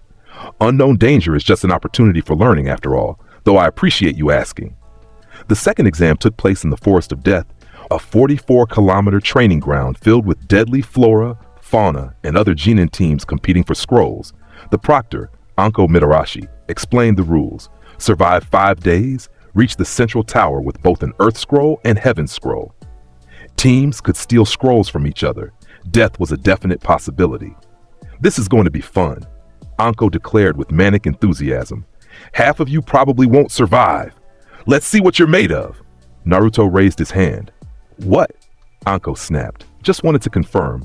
There are no actual rules about how we obtain the scrolls, correct? Any method is acceptable as long as we reach the tower with both types? That's right. Why? Oh, no reason. Just clarifying the parameters. Shall we begin? Team 7 entered the Forest of Death through Gate 12. They had an Earth Scroll and needed a Heaven Scroll. Hinata-chan, Naruto said calmly, use your Byakugan to locate the nearest team with a Heaven Scroll. Rin-chan, stay close and be ready to move fast. We're going to complete this exam in record time. How record? Rin asked. I'm aiming for under an hour. Let's see if we can manage that. What followed was a systematic dismantling of every team unfortunate enough to be in Team 7's path. Naruto didn't kill anyone. He was very precise about that. But he left a trail of unconscious genin and confused teams who had no idea what had hit them. Bakudo number 1, Sai, he'd call out, and binding energy would immobilize an entire team. He'd take their scroll, leave them tied up but safe, and move on. Team after team fell to the same efficient routine. Hinata would scout, Naruto would engage, and within seconds the opposing team would be neutralized. No prolonged fights, no dramatic confrontations, just ruthless efficiency. They reached the central tower in 37 minutes, a new record that would stand for decades. The proctors stared at them. Anko began, then shook her head. You know what? I don't want to know. You pass. Wait inside for the other teams. Over the next 5 days, other teams trickled in. The Sand siblings arrived. Various leaf teams, a few sound genin, and then Orochimaru made his move. The Snake Sanin had been watching Naruto since the beginning of the exams, fascinated by this genin who wielded unknown powers. He'd attacked Sasuke during the second exam, placing a cursed seal on the boy, but his real target had always been Naruto. He struck when Naruto was alone, separated from his team for just a moment. Naruto-kun, Orochimaru's voice was silk and poison. I've been so curious about you. What are you? Orochimaru-san, Naruto replied, turning to face the Sanin with that lazy smile. How bold of you to approach me directly. Most people with survival instincts know better. Bold? Perhaps, but I've killed hundreds of shinobi who thought they could threaten me. What makes you different? Nothing really, except that I'm actually capable of killing you, whereas they were just confident. Orochimaru's response was to attack with killing intent, his kusanagi blade extending toward Naruto's throat faster than most eyes could track. Benihime was already there, blocking the legendary sword with crimson energy. Naki, Benihime. The restructuring blast sent Orochimaru skidding backward, genuine surprise on his face. Interesting, the Sanin hissed. That energy? What is it? Let's call it spiritual pressure, Naruto said, his tone casual despite facing one of the most dangerous shinobi alive. Though the technical details are quite complex, I'd be happy to explain while we fight. I do so enjoy educational exchanges. What followed was the battle that opened this story. Naruto demonstrating his overwhelming power while Orochimaru scrambled to adapt to techniques he couldn't understand or copy. Hado number 63, Raikoho. Thunder roared and lightning carved trenches in the earth. Bakudo 61, Rikujokoro. Golden rods pinned the Sanin in place, if only for moments. Shibari, Benihime. Crimson energy wrapped around Orochimaru like living chains. The Snake Sanin used every trick in his arsenal, summoning giant serpents that Naruto bisected with Benihime's whip form, mud techniques that Naruto countered with Kido barriers, genjutsu that slid off Naruto's mind like water off glass. You can't use genjutsu on someone who understands the nature of reality better than you do, Naruto explained cheerfully while cutting through another snake. Illusions require the target to accept false sensory input as real. I analyze every input through multiple filters. Your techniques are sophisticated, but they're not sophisticated enough. Orochimaru was beginning to understand that this 12-year-old wasn't just strong, he was operating on a completely different level of combat sophistication. What are you? Orochimaru demanded, genuine curiosity mixing with fear. I already told you, Naruto Uzumaki, genin of Konoha, humble merchant of mysterious techniques. Though if you need more detail. Naruto's smile turned sharp. I'm someone who studied combat across multiple dimensions of existence, someone who understands principles that most shinobi don't even know exist, and someone who really doesn't appreciate when legendary criminals attack him in the middle of an exam. He raised Benihime, and the blade began to glow with unprecedented amounts of crimson energy. Kanambaraki Benihime Aratame. The air itself screamed as Naruto activated his Bankai, the ultimate form of Benihime, manifested through pure spiritual pressure and chakra manipulation. Massive arms of crimson energy erupted from the ground, each one capable of restructuring matter on a massive scale. Orochimaru's eyes widened. This was power on a completely different level. You asked what I am, Naruto said, his voice echoing with power as the Bankai stabilized around him. This is what I am, Orochimaru-san. Now you have a choice. Retreat immediately and live to scheme another day, or stay and find out exactly how creative I can be with restructuring techniques. Choose quickly. I'm not patient when I'm annoyed. The snake Sanin had survived centuries through one key trait, knowing when he was outmatched. He retreated, melting into the earth with his special techniques, already planning how to obtain this power for himself. Naruto dispelled the Bankai, maintaining it took enormous chakra even with his reserves, and leaned against his cane, breathing heavily. Well, he said to the empty air, that was more excitement than I needed today. Kakashi appeared seconds later, having sensed the massive chakra expenditure. What the hell was that? The Jonin demanded. That was my Bankai, Naruto explained, the ultimate evolution of Benihime. I prefer not to use it unless absolutely necessary. It's rather taxing, but Orochimaru-san didn't leave me much choice. Orochimaru was here? Was being the operative word. He left rather quickly once I demonstrated my full capabilities. I suspect he's already planning how to steal my techniques, which won't work because they're not copyable through normal means, but I'm sure he'll try anyway. Kakashi looked like he wanted to argue, then thought better of it. The Hokage needs to know about this immediately. I expected nothing less. Lead the way, Kakashi-sensei. The third exam preliminaries were announced to reduce the number of candidates for the final tournament. Too many teams had passed the second exam, so preliminary one-on-one fights would narrow the field. Naruto's preliminary match was against a sound genin named Dosu Kinuta, one of Orochimaru's planted agents. The fight lasted 7 seconds. Dosu opened with his signature sound attack, amplified through his resonating echo speaker. The technique was designed to disorient opponents through disruptive sound waves. Bakudo number 8, Seki.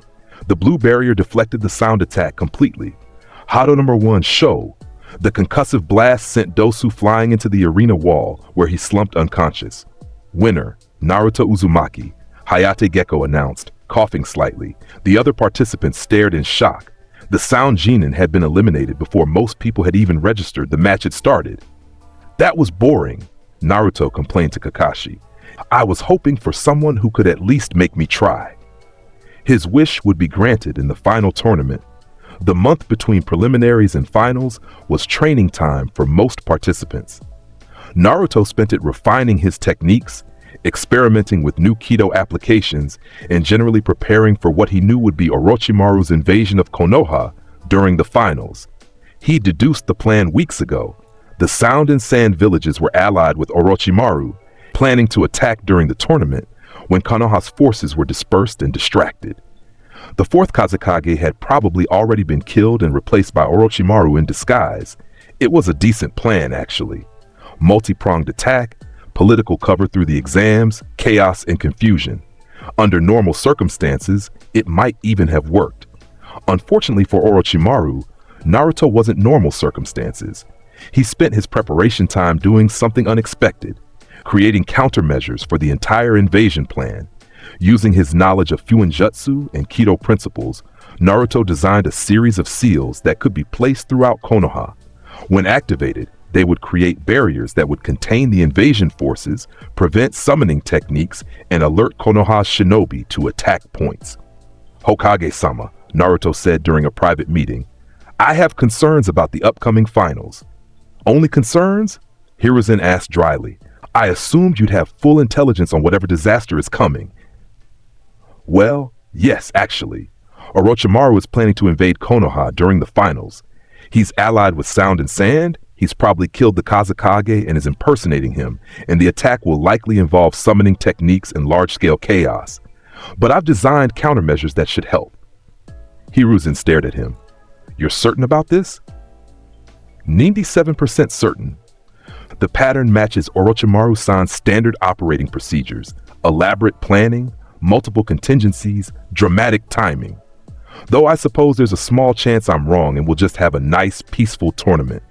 But I wouldn't bet on it. And these countermeasures? Naruto pulled out a scroll covered in complex seal work. Barrier seals designed to compartmentalize the battlefield, prevent large-scale summoning, and protect civilian areas. They're based on Uzumaki Fuinjutsu, combined with some of my own innovations. Place them at these points. He unrolled a map with marked locations, and when the invasion starts, they'll activate automatically. Hiruzen studied the scroll and map with growing respect. This wasn't just defensive planning. This was a complete strategic counter-operation designed by a 12-year-old. How long have you been planning this? The Hokage asked. Since I fought Orochimaru in the Forest of Death and realized he wasn't going to give up on Konoha. People like him don't abandon goals easily. They just get more creative about achieving them. This invasion is the logical next step. You fought Orochimaru in the Forest of Death? Did Kakashi-sensei not mention that in his report? How odd. Yes, Orochimaru-san tried to attack me. I demonstrated my Bankai. He retreated. Standard encounter, really. Naruto, nothing about you is standard. The finals arrived with all the ceremony and political theater Naruto had expected. Dignitaries from every major village attended, including the fake Kazekage, who was absolutely Orochimaru in disguise. Naruto could tell from the chakra signature. The tournament bracket had been announced. Naruto would fight Neji Hyuga in the first round. Neji Hyuga was a genius, a prodigy of the Hyuga clan's branch family, and someone with a massive chip on his shoulder about destiny and fate. When they faced each other in the arena, Neji's Byakugan was already active, studying Naruto's chakra system. You have unusual chakra, Neji observed. I've never seen a coil system structured like yours.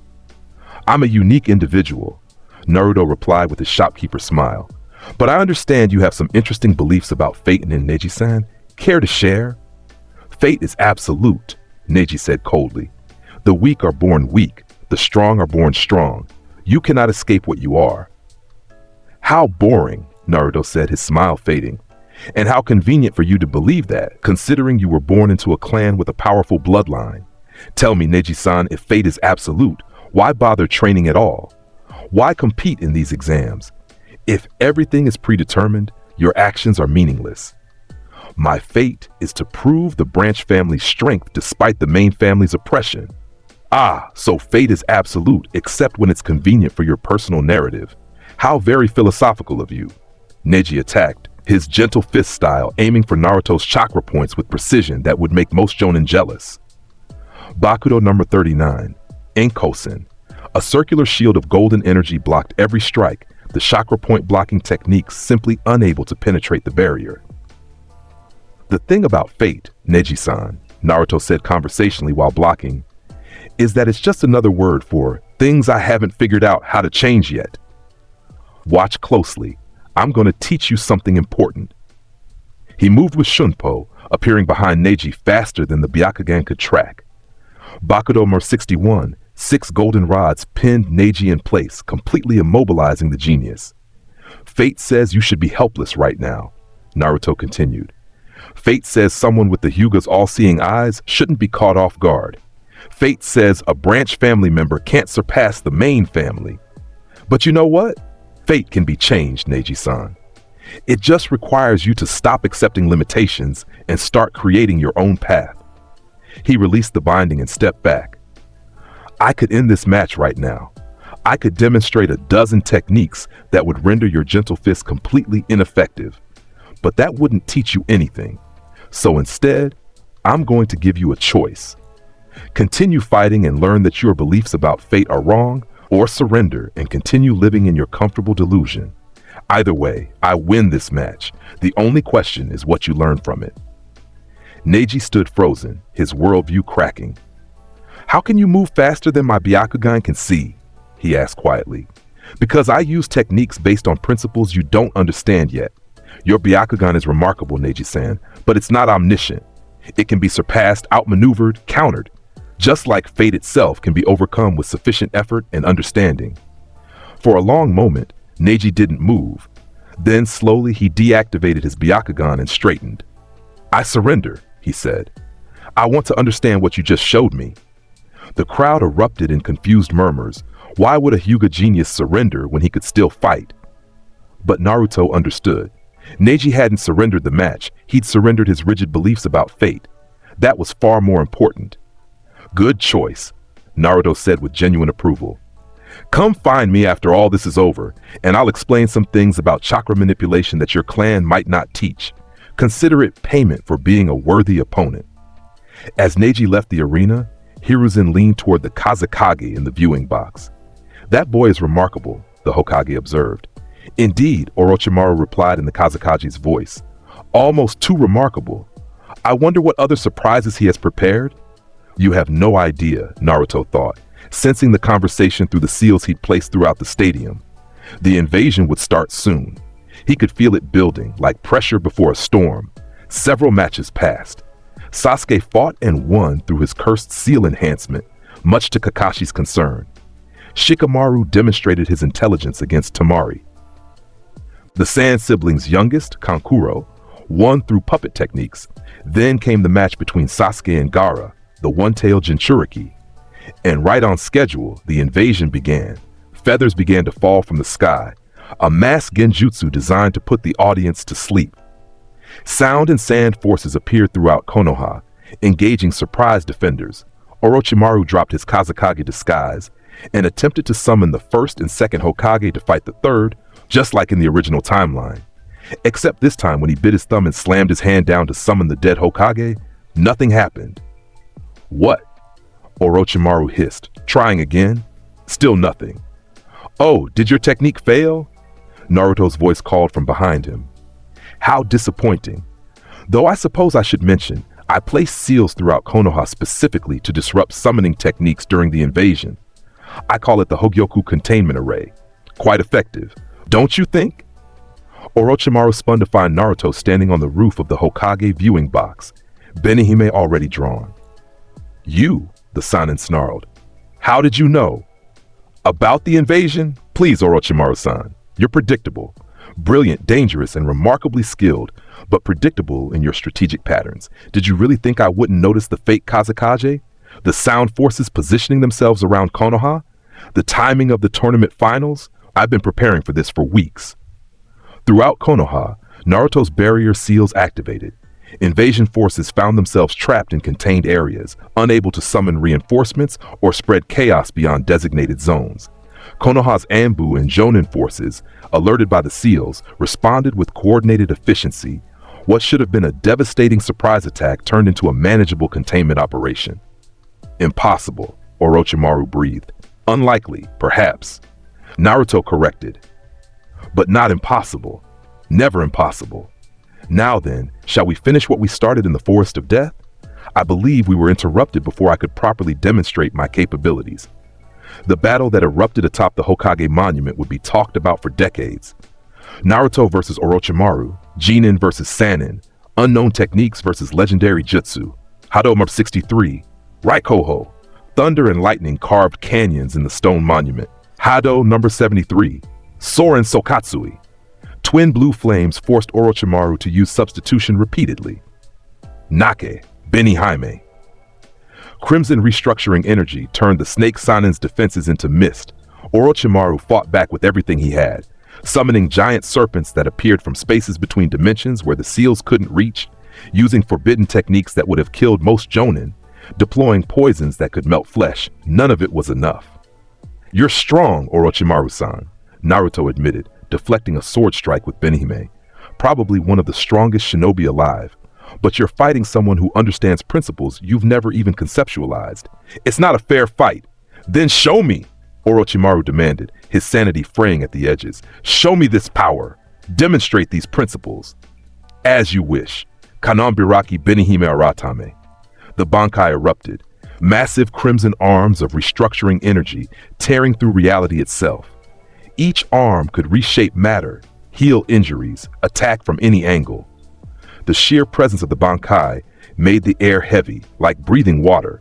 Throughout Konoha, people stopped fighting to stare at the monument where impossible power blazed like a second sun. Orochimaru's immortal body regenerated from attacks that should have killed him, but even his legendary resilience had limits. The Bankai's arms caught him, pinned him, began to restructure his very cellular composition. You could kill me right now, Orochimaru observed, surprisingly calm despite his imminent death. I could, Naruto agreed, but you're more useful alive and defeated than dead and martyred. Alive, you're a warning to other villages about attacking Konoha. Alive, you're a source of information about the invasion plans. Alive, you're a testament to what happens when you underestimate Konoha's new generation. So merciful, Orochimaru mocked. Not mercy, strategy. Though I will say this, Orochimaru-san, if you ever threaten Konoha or my people again, I won't hesitate. This was your one chance to survive encountering me. Don't waste it. He released the Bankai, and Orochimaru collapsed, his body too damaged to continue fighting.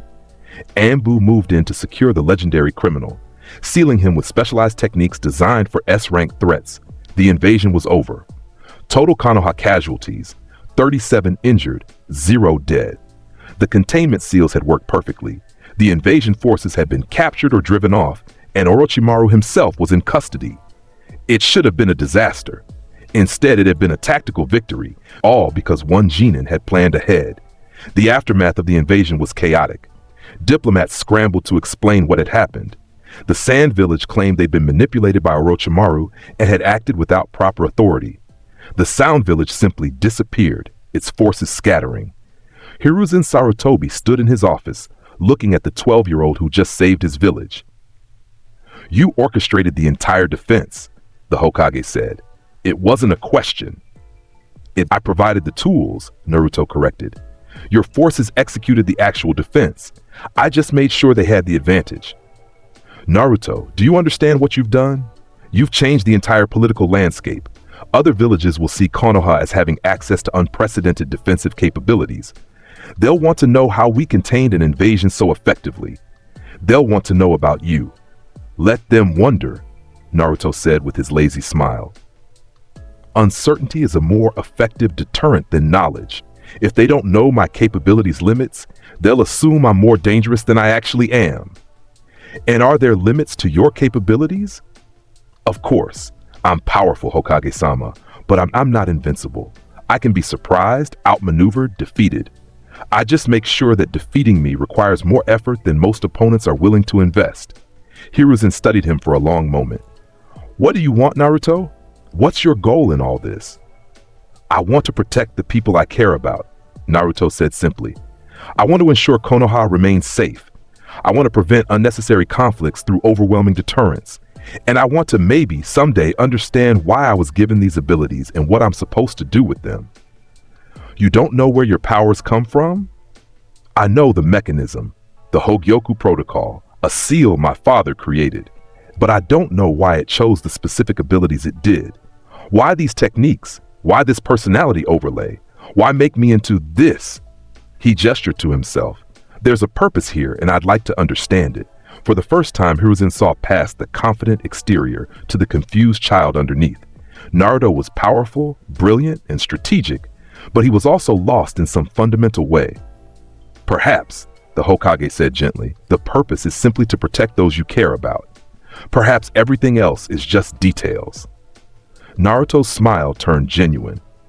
You know, Hokage-sama, that's the most comforting thing anyone said to me in years. Thank you. In the weeks following the invasion, Naruto was promoted to Chunin, the youngest in Konoha's modern history. His teammates were also promoted, having demonstrated exceptional skill during the invasion defense. The criminal organizations that had plagued the Land of Fire began to quietly withdraw. Word spreading about Konoha's crimson genius, a blonde genin who could defeat legendary Sannin and reshape battlefields with unknown techniques. Orochimaru, imprisoned in Konoha's highest security cells, agreed to a deal. Information about his operations in exchange for eventual release. He'd been broken, his belief in his own superiority shattered by a 12-year-old, and in the shadows, other forces began to take notice of Naruto Uzumaki. Akatsuki, the organization hunting Jinchuriki, added him to their priority watch list. Not as a target. Their leader recognized that targeting this particular Jinchuriki would be suicide, but as a threat to be monitored. The other hidden villages sent intelligence operatives to gather information about Konoha's new weapon. They all failed to learn anything substantial, and most never returned. Naruto's reputation grew, and with it, his legend.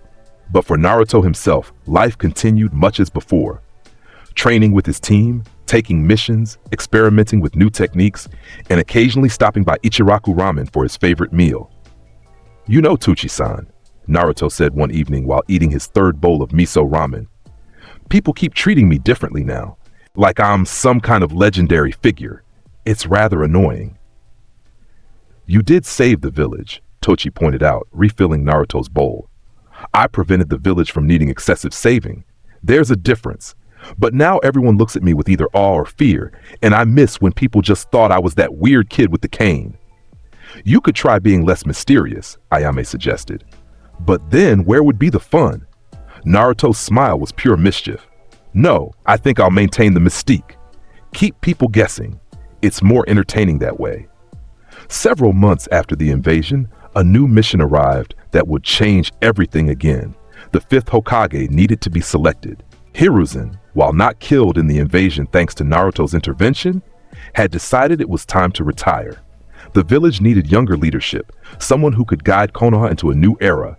The obvious candidate was Tsunade Senju, granddaughter of the first Hokage, one of the legendary three, the greatest medical ninja alive. She was also a gambling addict with severe PTSD who hadn't been in Konoha for over a decade. "Your mission," Hiruzen explained to Naruto and his team, "is to find Tsunade and convince her to return to become fifth Hokage.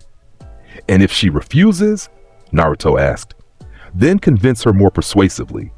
I'm authorizing you to use any method necessary short of violence against her.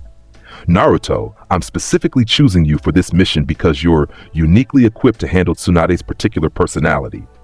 You mean I'm manipulative enough to out-argue a legendary Sannin? I mean, you understand people in ways most shinobi don't. Use that." The search for Tsunade led Team 7 to a series of gambling towns, following a trail of debt and broken casino hearts. They found her in a town called Tanzaku, sitting in a sake house with her assistant Shizune. Tsunade was exactly as the reports described, blonde, beautiful, looking far younger than her actual age, and currently drunk at 2 in the afternoon. "Tsunade-sama," Naruto greeted, walking up to her table with his usual lazy smile. "May I join you? I have a business proposition that might interest you." "Not interested," Tsunade said without looking up from her sake cup. "I haven't even made the offer yet." "Don't care. Go away, kid. Konoha wants you to be the fifth Hokage." That got her attention. She looked up, her amber eyes focusing on Naruto with surprising intensity given her apparent intoxication. "Tell Sensei I'm not interested.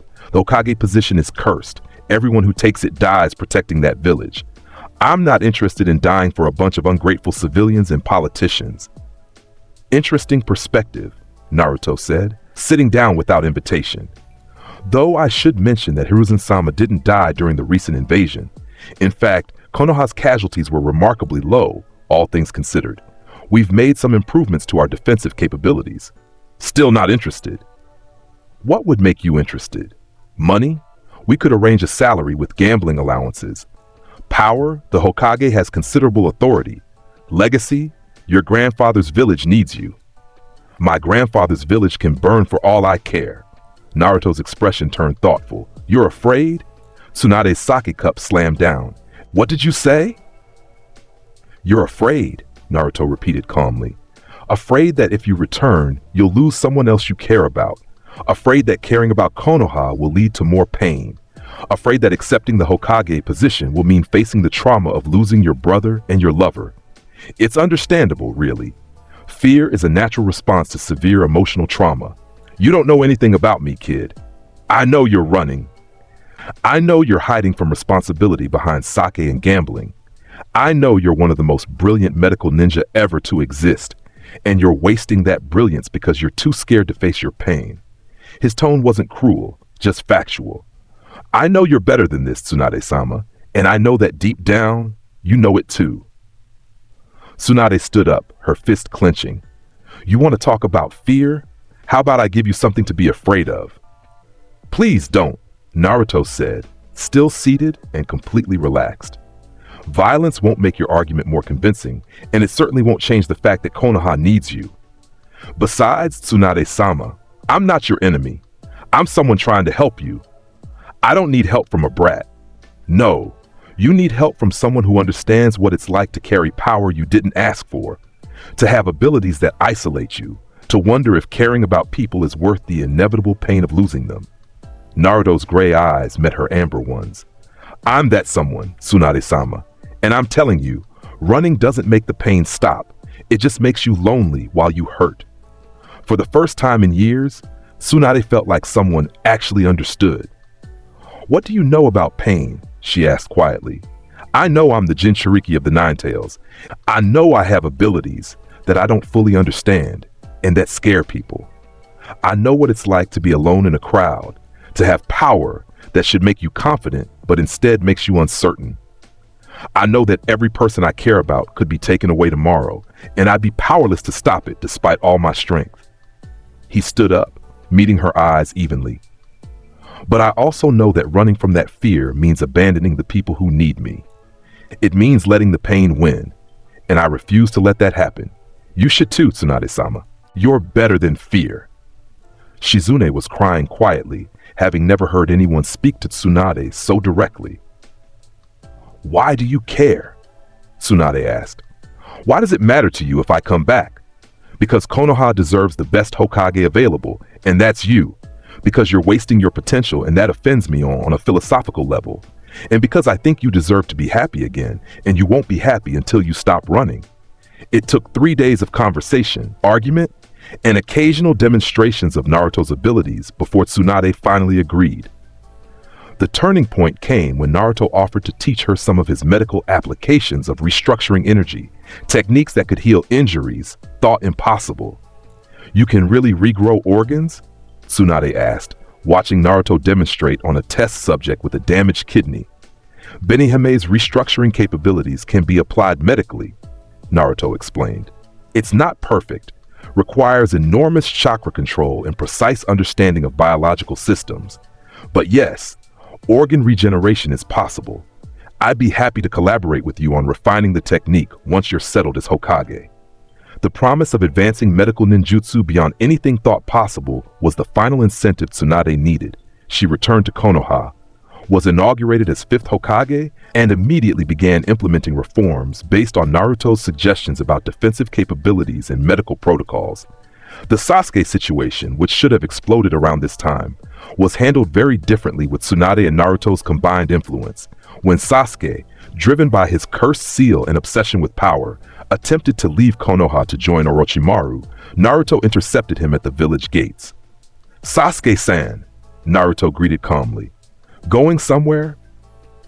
Get out of my way, Naruto. This doesn't concern you. Actually, it does.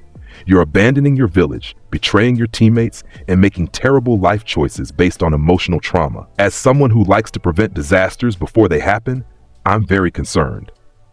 Sasuke's Sharingan activated. I need power. Power to kill my brother. Orochimaru can give me that power. Orochimaru will use you as a body to possess when his current one deteriorates. And that's his technique, body hopping to achieve immortality. You're not getting power from him. You're getting groomed as a future meat suit. Did he not mention that part? Sasuke hesitated. You're lying. I'm really not. It's well documented in his research notes, which I read while he was imprisoned here. But let's say I'm wrong. Let's say Orochimaru genuinely wants to make you stronger. Why would he do that? What does he gain?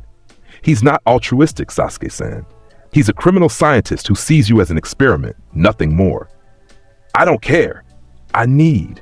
You need therapy, not more power, Naruto interrupted. Your brother massacred your clan due to orders from Konoha's leadership, specifically Danzo and his root organization. They forced Itachi to choose between you and the village. He chose you. Killing him won't give you peace. It'll just make you a kinslayer who murdered someone trying to protect you. Sasuke's world crumbled. How do you know that? I make it my business to understand the political forces shaping our lives. Itachi Uchiha is an Anbu operative who committed genocide to prevent a coup that would have destroyed Konoha. He's a hero, Sasuke-san, not a villain. A traumatized, broken hero who made impossible choices, but a hero nonetheless.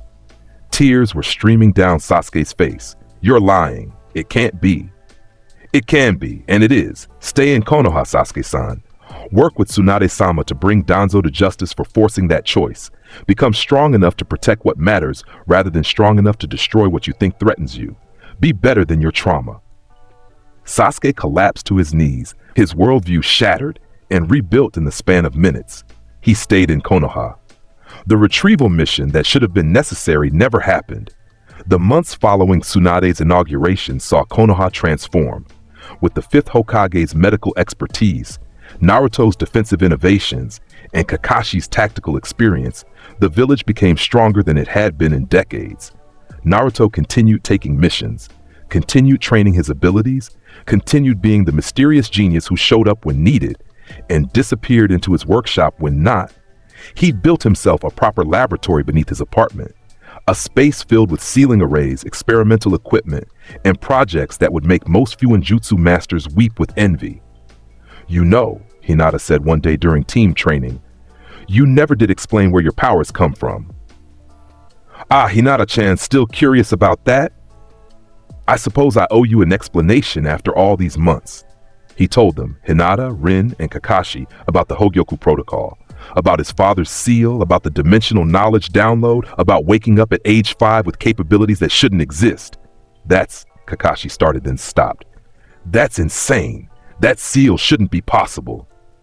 And yet, Naruto gestured to himself, here I am. Possible or not, it happened. I'm the proof. Do you ever wonder, Rin asked quietly, what you would have been like without it? Who you would have become? Every day, Naruto admitted, I wonder if I'd have been happier as a normal kid. If I'd have made more friends, had a simpler life. But I can't regret what happened. These abilities have let me protect people, prevent disasters, make a real difference. That's worth the isolation and confusion. Hinata, brave for once, reached out and took his hand. You're not isolated, Naruto-kun. You have us, your team, your friends. We may not fully understand you, but we care about you anyway. Naruto's smile was genuinely warm. Thank you, Hinata-chan. That means more than you know. Time passed. Missions came and went.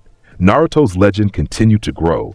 He prevented a conflict with the Land of Lightning through strategic demonstration of his abilities at a diplomatic summit. He negotiated a trade agreement with the Land of Water that made both nations more prosperous. He trained a new generation of Konoha ninja in defensive seal work, though he kept his unique technique secret. And through it all, he remained Naruto Uzumaki, the laid-back merchant of mysterious powers, the strategic genius with a shopkeeper's smile, the crimson-haired protector who'd reshaped what it meant to be a Konoha ninja. As his 13th birthday approached, marking nearly a year since the Chunin exams and invasion, Naruto stood on the Hokage monument, the same place he'd fought Orochimaru, and looked out over Konoha. The village was safe. His friends were thriving. The threats he'd neutralized stayed neutralized. For the first time since awakening his abilities, Naruto felt something like peace. Naruto, Kakashi's voice called from behind him. Mission briefing in 1 hour. Tsunade-sama wants to see you. Understood, Kakashi-sensei. I'll be there. As Kakashi left, Naruto pulled out his pocket watch, a personal creation that incorporated time-tracking seals with aesthetic design, and checked the time. 1 hour. Time enough for tea, perhaps some final equipment checks, and a moment of reflection. He'd come so far from that 5-year-old bleeding in an alley, wishing desperately to be someone else. The Hogyoku protocol had given him that wish in the strangest way possible, making him into someone who was simultaneously exactly himself and completely different. Kisuke Urahara's memories, personality, and abilities had merged with Naruto Uzumaki's core essence, creating something unique. Not quite either person, but a synthesis that was somehow more than the sum of its parts. "Thank you, Father," Naruto said quietly to the sky, addressing the man he'd never known. "For giving me the tools to protect what matters, for trusting that I'd use this power wisely. I'll keep doing my best to prove that trust wasn't misplaced." The wind carried his words away, and Naruto smiled that particular smile, the one that promised mystery, power, and just a hint of mischief. Somewhere in the distance, trouble was brewing. Akatsuki was making moves.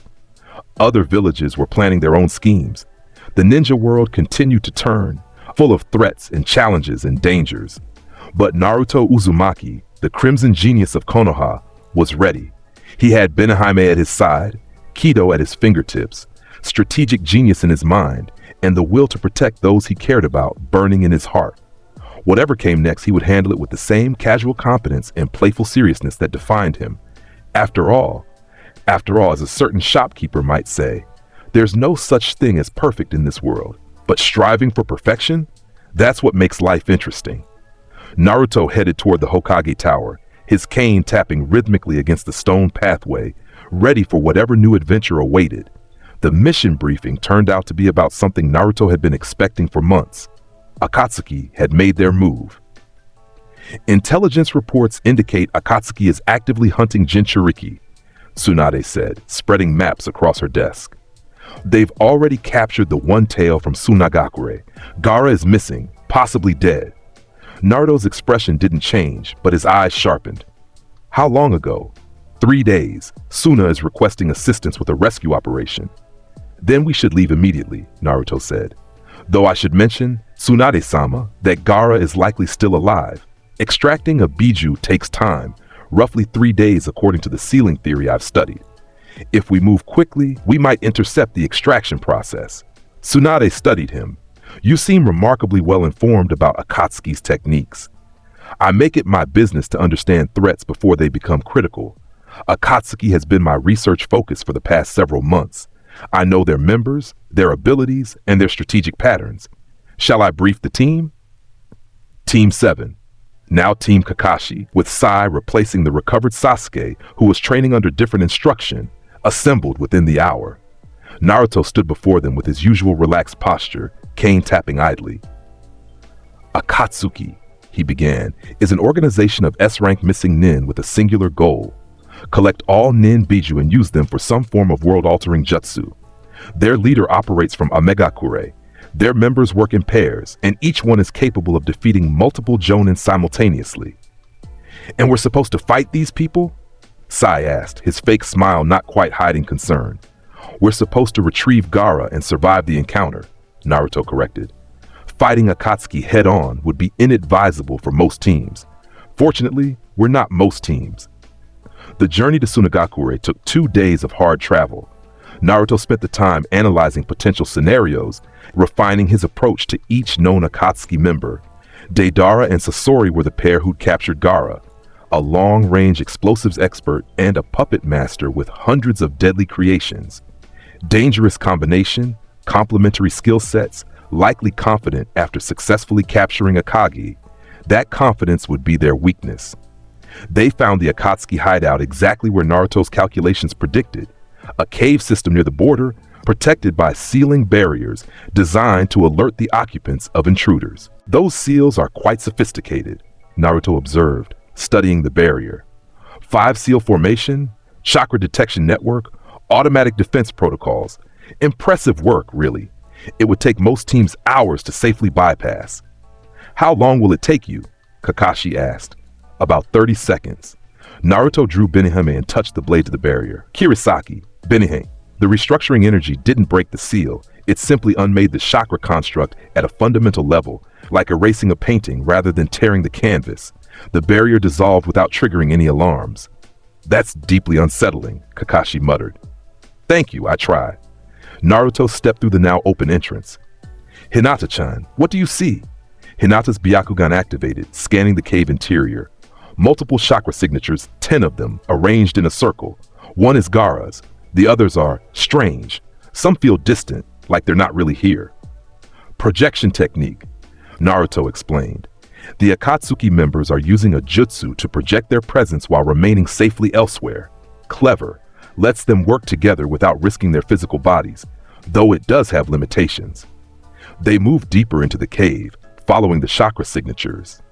The extraction ritual was in progress when they arrived. Gaara suspended in the center, 9 Akatsuki members positioned around him in holographic form. Well, well, a voice drawled. Visitors, how unexpected. Deidara stepped into view, his hands emerging from clay pouches. Sasori followed, already hidden within his puppet shell. Akatsuki, Naruto greeted pleasantly. So nice to finally meet you properly. I've heard so much about your organization. The matching cloaks are a nice touch. Really sells the whole ominous criminal organization aesthetic. The Nine-Tails Jinchuriki, a deeper voice observed. Pain himself projected from Amegakure. We'll be collecting you eventually. You're welcome to try, Naruto said, his smile not reaching his eyes. Though I should warn you, I'm not as easy to capture as Gaara-san. I have a rather annoying tendency to restructure anyone who tries. Deidara laughed. Big words for a brat? My art will blow you to pieces, yeah. Art? Naruto tilted his head. Is that what you call randomly exploding things? How quaint. Let me show you what real art looks like. He moved with Shunpo, appearing behind Deidara before the explosion expert could react. Bakudo number 61, Rikujokoro. 6 golden rods slammed into Deidara from multiple angles, pinning him completely. The blonde Akatsuki member struggled, but the binding held firm. You see, Naruto continued conversationally, true art isn't about destruction for its own sake. It's about creation, transformation, reshaping reality itself. Let me demonstrate. Nake, Benihime.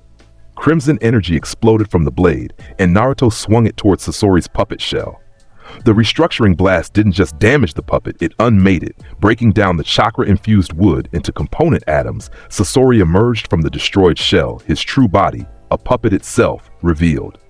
Interesting, the puppet master said. You destroyed my 3rd Kazakai puppet without touching it. What technique is that? Restructuring energy, Naruto explained. It breaks down matter at the molecular level and rebuilds it according to my will. Your puppets are quite impressive, Sasori-san, but they're still just objects. Objects can be restructured. Sasori attacked with his 100-puppet army, flooding the cave with deadly weapons and poison. Hado 58, Tenran. A massive tornado of energy erupted from Naruto's hand, catching the puppet army and shredding them into splinters. The poison mist dispersed harmlessly in the wind. Team, Naruto called without looking away from the Akatsuki members. Retrieve Gaara and get him clear. I'll handle this. Naruto, there are 10 of them, Kakashi started. 9 projections and 2 physical bodies, Naruto corrected. The projections can't actually hurt me. They're just chakra constructs. Deidara is bound. That leaves Sasori as the only real threat, and he's about to learn why puppet techniques don't work against someone who can restructure matter. He was right. The battle was brutally one-sided. Sasori deployed his ultimate technique, transforming his own puppet body into a weapon. It didn't matter. Every attack was met with Benihime's restructuring energy. Every poison was neutralized with precise keto barriers. Every strategy was countered before it could develop. You're strong, Sasori admitted as his puppet body began to fail. Stronger than I anticipated. I'm efficient, Naruto corrected. There's a difference. Strength without strategy is just force. I prefer elegance. Hado 63, Raikoho. The yellow lightning blast consumed Sasori completely, destroying what remained of his puppet body and ending the legendary puppet master. Deidara, still bound by Rikujokoro, watched in horror as his partner was eliminated. You're gonna kill me too, yeah? He asked. Actually, no. Naruto walked over to him calmly. I'm going to ask you some questions and you're going to answer them. Then I'm going to let you go, and you're going to tell your leader exactly what happened here. Consider yourself a message. What message? Naruto's smile turned dangerous. That hunting the Nine-Tails Jinchuriki is a fatal mistake, that I'm not like the others, that anyone who comes after me will end up restructured into component atoms. Can you remember that message, Deidara-san? The explosion expert nodded quickly. Excellent.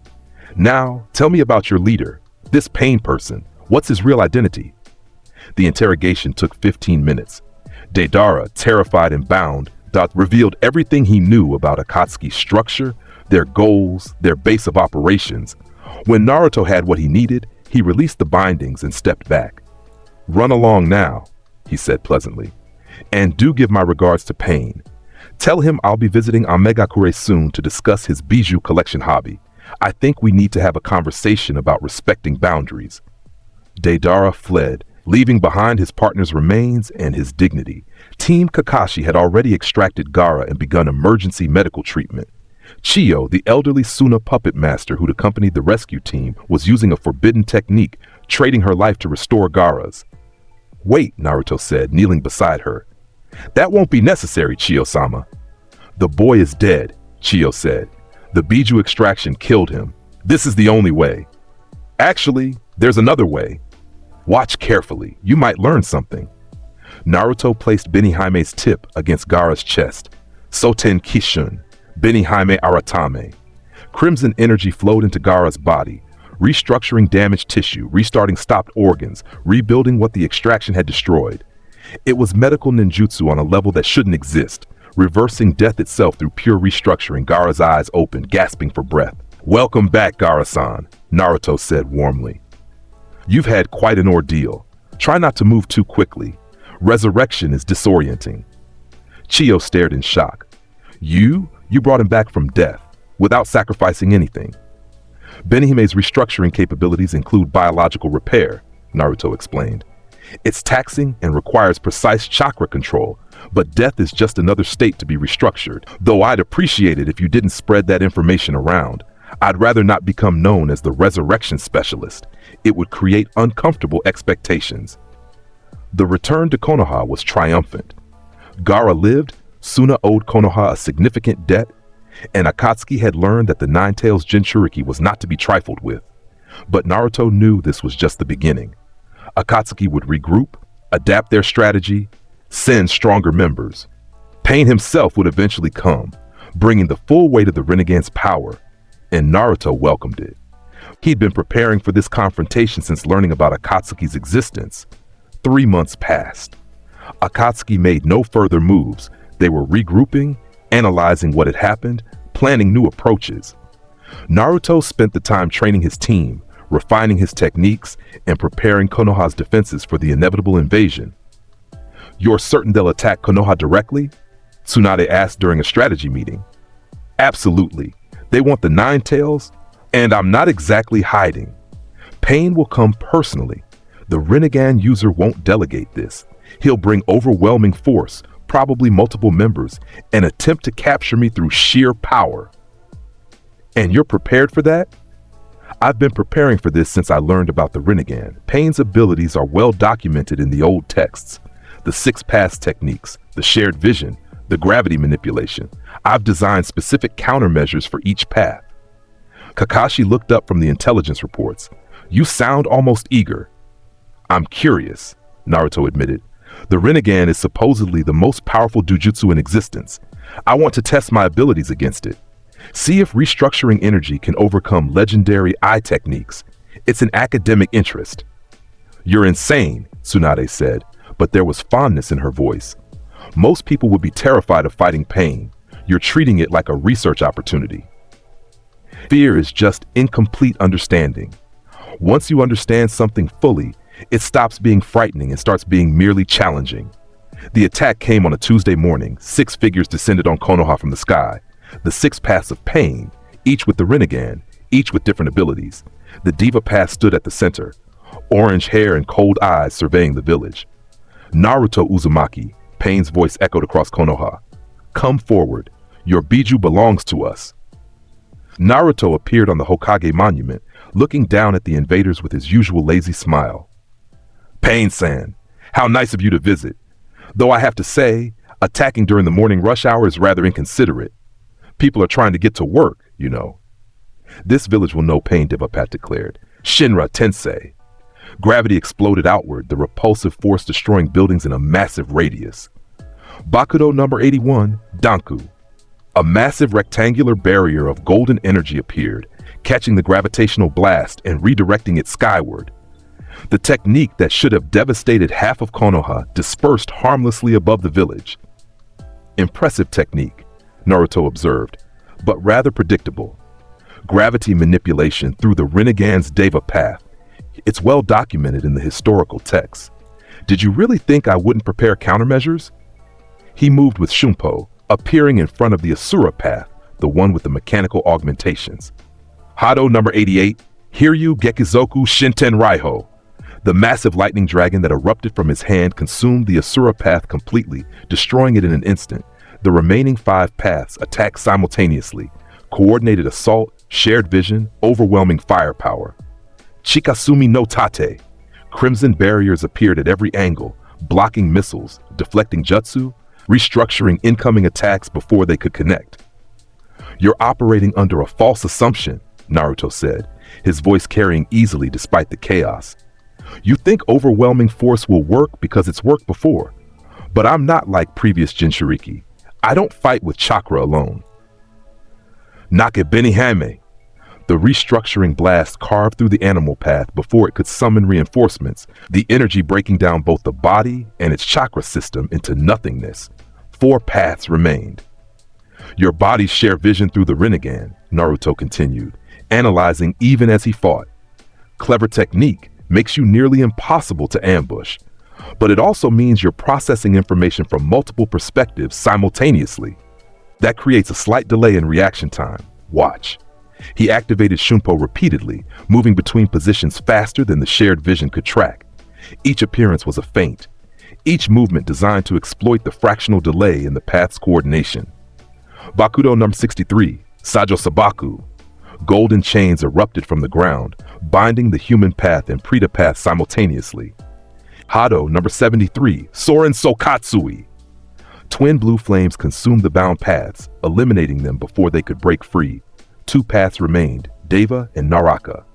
You're strong, Pain admitted through the Deva path. Stronger than I anticipated, but you haven't faced my full power yet. Chibaku Tensei. A black sphere appeared in the sky and gravity inverted. Buildings, earth, everything began lifting toward it, forming a massive planetary construct. Ah, Naruto said, floating calmly as the world tore apart around him. The sealing technique. Quite impressive, creating an artificial moon to trap your target. Very creative. However, Kanonbiraki Benime Aratame. The Bankai erupted, massive crimson arms of restructuring energy tearing through reality itself. They reached for the Chibaku Tensei core, grabbed it and simply restructured it into non-existence. The planetary construction collapsed, debris falling harmlessly as Naruto's Bankai redirected it away from the village. You can't seal what can restructure the seal itself, Naruto explained, the Bankai's massive form looming behind him. Your technique is powerful, Pain-san, but it operates on principles I've already mastered and surpassed. Pain's real body, Nagato, hiding somewhere in the village, felt something he hadn't experienced in years. Fear. This Jinchuriki wasn't just strong. He was operating on a completely different level of combat sophistication, using techniques that shouldn't exist, casually countering abilities that had conquered nations. The Deva path prepared to use Shinra Tensei at full power, but before it could activate, Bakudo number 99, Kin, black spiritual fabric wrapped around both remaining paths, binding them completely. The technique was so powerful it suppressed even the Rinnegan's abilities. Now then, Naruto said, walking toward the bound paths calmly, let's have that conversation about respecting boundaries. You attacked my village, endangered my people, and tried to kidnap me. That was remarkably rude, Pain-san. I think we need to discuss proper diplomatic protocols. He reached down and placed Benihime against the Deva path's forehead. I know you're not really here. These bodies are puppets controlled from a distance. But you can feel this, can't you? The restructuring energy touching your consciousness through the connection? That's intentional. I want you to understand exactly what will happen if you continue pursuing me. Naruto let a tiny fraction of Benihime's restructuring energy flow through the connection, touching Nagato's consciousness directly. Pain's real body convulsed in agony. The sensation was unlike anything he'd experienced. His very existence being analyzed, deconstructed, understood at a fundamental level. This is what I could do to you, Naruto continued quietly. I could restructure your consciousness itself, rewrite who you are, make you forget why you're even fighting. I could unmake the very concept of pain and leave only Nagato behind. I won't do that. It would be a violation of your fundamental identity, and I'm not that cruel. But I could. He withdrew the energy and stepped back. Here's what's going to happen instead. You're going to take your remaining paths and leave Konoha. You're going to seriously reconsider your Biju collection plan, and you're going to think very carefully about whether achieving your goals is worth confronting someone who can restructure reality itself. Are we clear? Through the Deva path, Nagato's voice was strained. What are you? I'm Naruto Uzumaki, Jinchuriki of the Nine Tails, Genin of Konohagakure, and someone who really dislikes being hunted. I'm also someone who understands pain quite well. Nagato-san. I know your real name, by the way, and I know that whatever drove you to this path, violence isn't actually the answer you're seeking. You presume to know me? I presume to understand what drives people to create organizations named after suffering. You want the world to know pain because you believe it's the only way to achieve peace. It's a flawed philosophy, but I understand the logic. Here's my counter-proposal. Instead of forcing the world to understand pain through violence, try teaching them through wisdom. Come to Konoha, meet with Tsunade-sama and me, discuss your grievances properly. Maybe we can find a solution that doesn't involve kidnapping Jinchuriki and destroying villages. The Deva path stared at him silently. Or, Naruto continued, his voice hardening, you can continue your current course, and the next time we meet, I won't be as merciful. I'll restructure every single one of your paths into dust, track down your real body, and end this before you can endanger anyone else. Your choice, Nagato-san. Peace through dialogue, or peace through restructuring. Which do you prefer? For a long moment, nothing happened. Then slowly, the bindings released as Naruto dispelled them. The remaining paths turned and left Konoha without another word. Tsunade appeared beside Naruto moments later, having watched the entire confrontation. You let him go, she said. I gave him a chance to choose a different path. If he takes it, we've solved the Akatsuki problem without further bloodshed. If he doesn't, I've established clear consequences for continuing his current course. Either way, Konoha is safer. And if he attacks again, Naruto's smile turned cold. Then I'll demonstrate why mercy should never be mistaken for weakness. 3 days later, a message arrived from Amegakure. Nagato wanted to talk. The meeting took place in neutral territory, a small border town between the land of fire and the land of rain. Naruto attended alone, despite Tsunade's objections. If Nagato wanted me dead, he'd attack Konoha again, Naruto had explained. He wants to understand what happened. That's worth a conversation. Nagato appeared in his real body, emaciated, supported by a mechanical chair, the Rinnegan eyes showing the strain of years controlling the paths. You're dying, Naruto observed without preamble. The Rinnegan consumes my life force. I have perhaps a year left, maybe less. Then let's not waste time on pleasantries. You wanted to talk. Talk. Nagato studied him carefully. How did you know my name? How did you understand the path's mechanisms? How can you restructure reality itself? I'm very well read, I'm exceptionally observant, and I have access to techniques that operate on principles most ninja don't understand. But you didn't really want to discuss my abilities. You want to know if I was serious about finding a different solution to your peace problem. My teacher Jiraiya believed peace could be achieved through understanding. I learned through experience that he was wrong. Pain is the only universal language. Only by making the world understand suffering can we achieve true peace. Interesting theory. Demonstrably false, but interesting. Naruto sat down across from Nagato, his casual posture a stark contrast to the tension in the air. You're operating under the assumption that shared suffering creates empathy. History suggests otherwise. Shared suffering usually creates resentment, revenge cycles, and generational hatred. See the entire ninja world. Then what's your solution? Start smaller. Instead of trying to force the entire world to understand pain simultaneously, try solving one conflict at a time. Use your abilities to mediate disputes, enforce ceasefires, create consequences for nations that wage pointless wars. You have the Rinnegan. You're essentially a god compared to normal ninja. Use that power to create systems, not destruction. Nagato's expression was skeptical. And nations would accept an outside force interfering with their sovereignty? They accept it from me, Naruto pointed out. I've prevented 3 conflicts in the past year through strategic intervention. The Land of Lightning was planning to attack the Land of Hot Water over resource disputes. I made it very clear that doing so would result in me personally restructuring their military leadership. The conflict ended immediately. Through threats, through establishing clear consequences for aggression. It's the same principle you're using with your pain philosophy, just more targeted and less catastrophic. For the first time, Nagato looked uncertain. I've spent years developing Akatsuki, gathering members, planning the Biju collection. You're suggesting I abandon all that? I'm suggesting you redirect those resources toward a more effective approach. Your organization has enormous power and reach. Use it for mediation instead of kidnapping, for peacekeeping instead of warfare, for building systems instead of destroying them. And you just accept Akatsuki operating in that capacity? I'd prefer it to the alternative.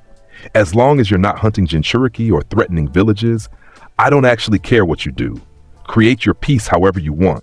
Just do it without mass suffering. Nagato was silent for a long time, processing this new perspective. You're very strange, he finally said. I've been told that before, but I'm also very practical. Nagato-san, you have maybe a year to live. How do you want to spend it? Continuing a plan that will ultimately fail when I restructure you and all your forces into atoms? Or trying something new that might actually work? You're very confident in your ability to defeat me. I restructured the Chibaku Tensei Corps while simultaneously protecting an entire village from the debris. Yes, I'm confident I can defeat you, but I'd rather not have to. So let's try the peaceful solution and see what happens. 2 weeks later, Akatsuki announced its disbandment. Nagato used his remaining time to negotiate peace treaties between several warring nations. Leveraging the Renegane's power to enforce compliance, he died 6 months after that conversation, having achieved more lasting peace in half a year than he had in decades of planning destruction. That was unexpected, Tsunade said when the news reached Konoha. People usually respond positively when given alternatives to their self-destructive patterns, Naruto replied. Nagato wasn't evil, he was traumatized and misguided. Once he understood there was a better path, he took it. And the other Akatsuki members? Most scattered. Some died in unrelated conflicts. The organization is effectively finished, though there's still Obito Uchiha to deal with. Who? The one controlling everything from the shadows. The real mastermind behind Akatsuki's formation. He's been manipulating Nagato since the beginning, using him to further his own goals. I expect he'll make his move soon, now that his primary asset is neutralized. Tsunade stared at him. How long have you known about this? Since I interrogated Deidara. The explosion expert mentioned someone named Toby who seemed to be giving orders despite not being officially a leader. I cross-referenced that with historical records of the Uchiha massacre, the Nine-Tails attack on Konoha, and several other incidents. The pattern pointed to Obito Uchiha, supposedly killed during the Third Shinobi War, actually survived and was manipulated by Madara Uchiha's plans. And you're just mentioning this now? I've been preparing countermeasures. Obito's primary ability is Kamui, a space-time technique that lets him phase through attacks and teleport. Very dangerous, nearly impossible to hit, extremely difficult to counter. I needed time to develop appropriate responses.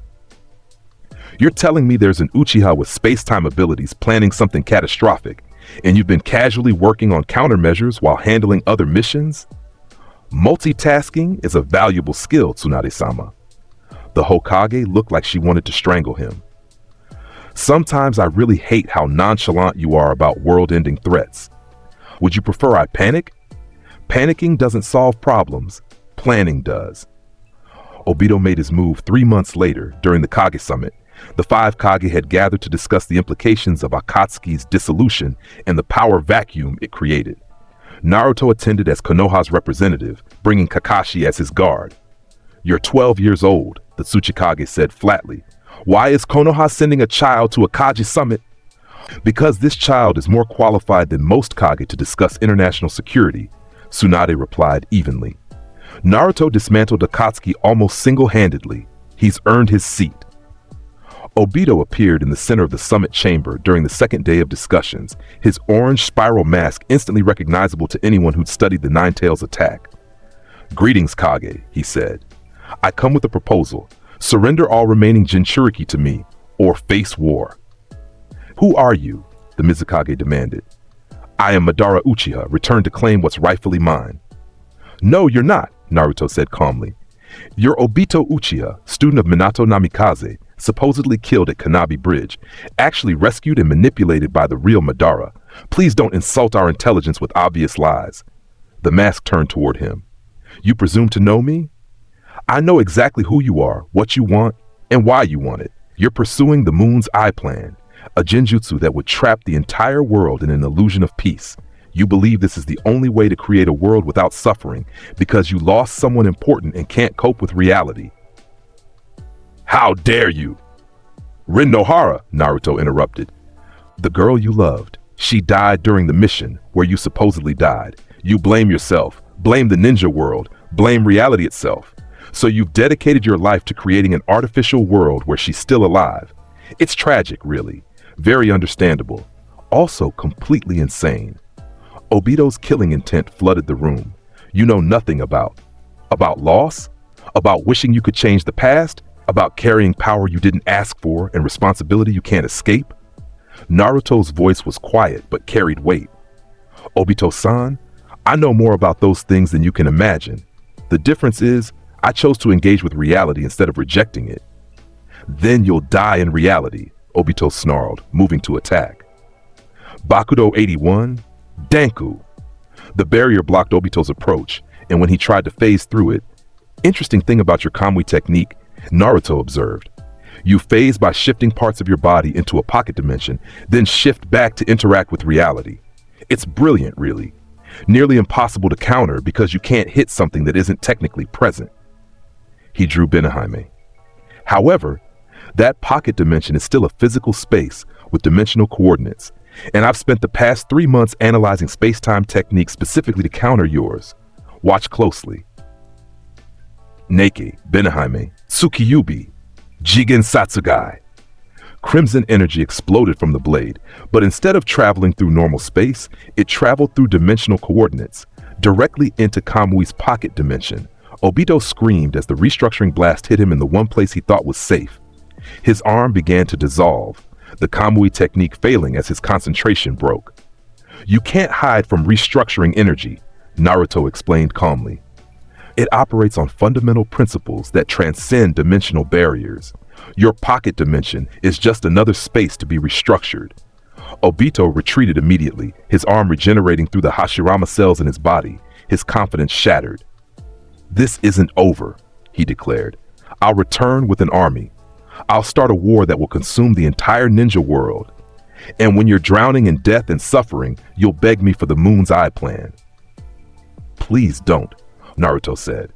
Starting a war to prove that war is bad is the most logically inconsistent thing I've heard all year. If you genuinely want to create peace, try literally any approach other than mass violence. You can't stop me. No one can stop me. I just hit you in a dimension you thought was unreachable. I restructured your arm through a space-time barrier. I know your every plan, your every technique, your every strategy. Obito-san, I can absolutely stop you. The question is whether you'll force me to. For a moment, Obito hesitated. Then his Sharingan spun, and he vanished into Kamui. The Kage stared at Naruto in silence. Well, the Raikage said finally, that was informative.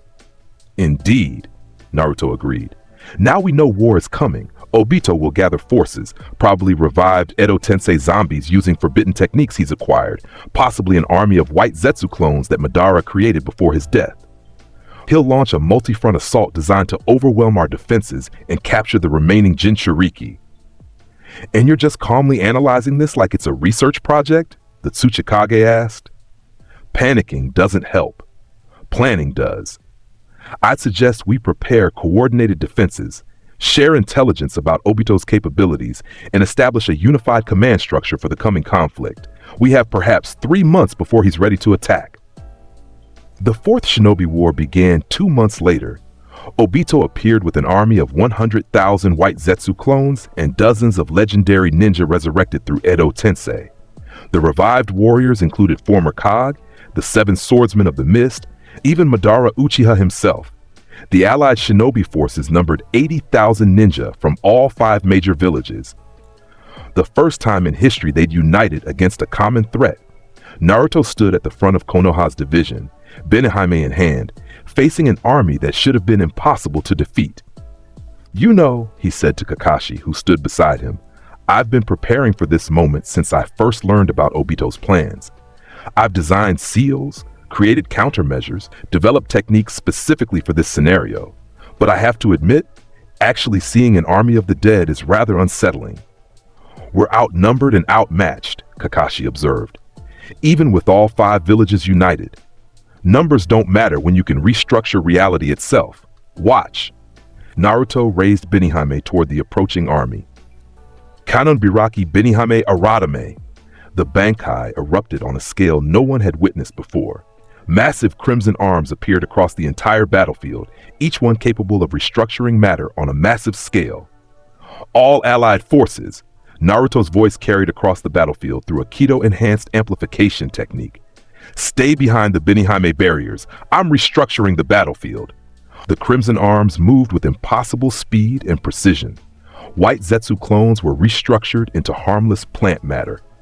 Edo Tensei zombies were restructured at their binding points, severing the connection to the summoner. The ground itself restructured into barriers that separated the enemy forces into manageable sections. Within 10 minutes of the battle's start, Naruto had neutralized roughly 40% of the enemy army. The allied forces stared in shock. "What the hell is that kid?" a Iwa ninja whispered. "That's the Nine-Tails Jinchuriki," someone replied. "I heard he fought pain to a standstill." "That's not fighting to a standstill. That's rewriting the laws of reality." Obito appeared on the battlefield, floating above his disintegrating army. "Impressive," he admitted, "but let's see how you handle this." He summoned the Gedo statue, the empty husk of the Ten-Tails, a creature of pure destruction. The statue was massive, easily the size of a mountain, with 9 eyes and enormous power. "The Jubi's shell," Naruto observed. "Clever. Fill it with Biju chakra and you can resurrect the 10 tails. Except you don't have all the Biju, do you? You're missing the 8 tails and 9 tails. This is just a bluff to intimidate us." "It's enough to destroy your army," Obito replied. The Gedo statue attacked, its massive hands crushing the landscape, its chakra blasts vaporizing anything they touched. Bakudo number 99. Bankin. Massive seals wrapped around the Gedo statue, first the fabric binding, then the iron bolts, then the final seal that suppressed its chakra completely. The statue crashed to the ground, immobilized. "You're running out of dramatic reveals," Naruto said. "What's next? Are you going to resurrect Kaguya Otsutsuki herself? Because I've prepared countermeasures for that too. You can't have countermeasures for everything."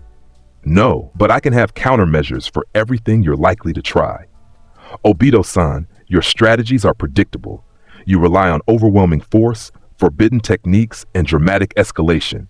It's effective against normal opponents, but I've been planning for this specific confrontation for months." Madara himself appeared on the battlefield, the legendary Uchiha resurrected and ready to fight. "So," Madara said, studying Naruto with interest, "you're the one who's been causing Obito so much trouble. I can sense tremendous power in you. This should be entertaining."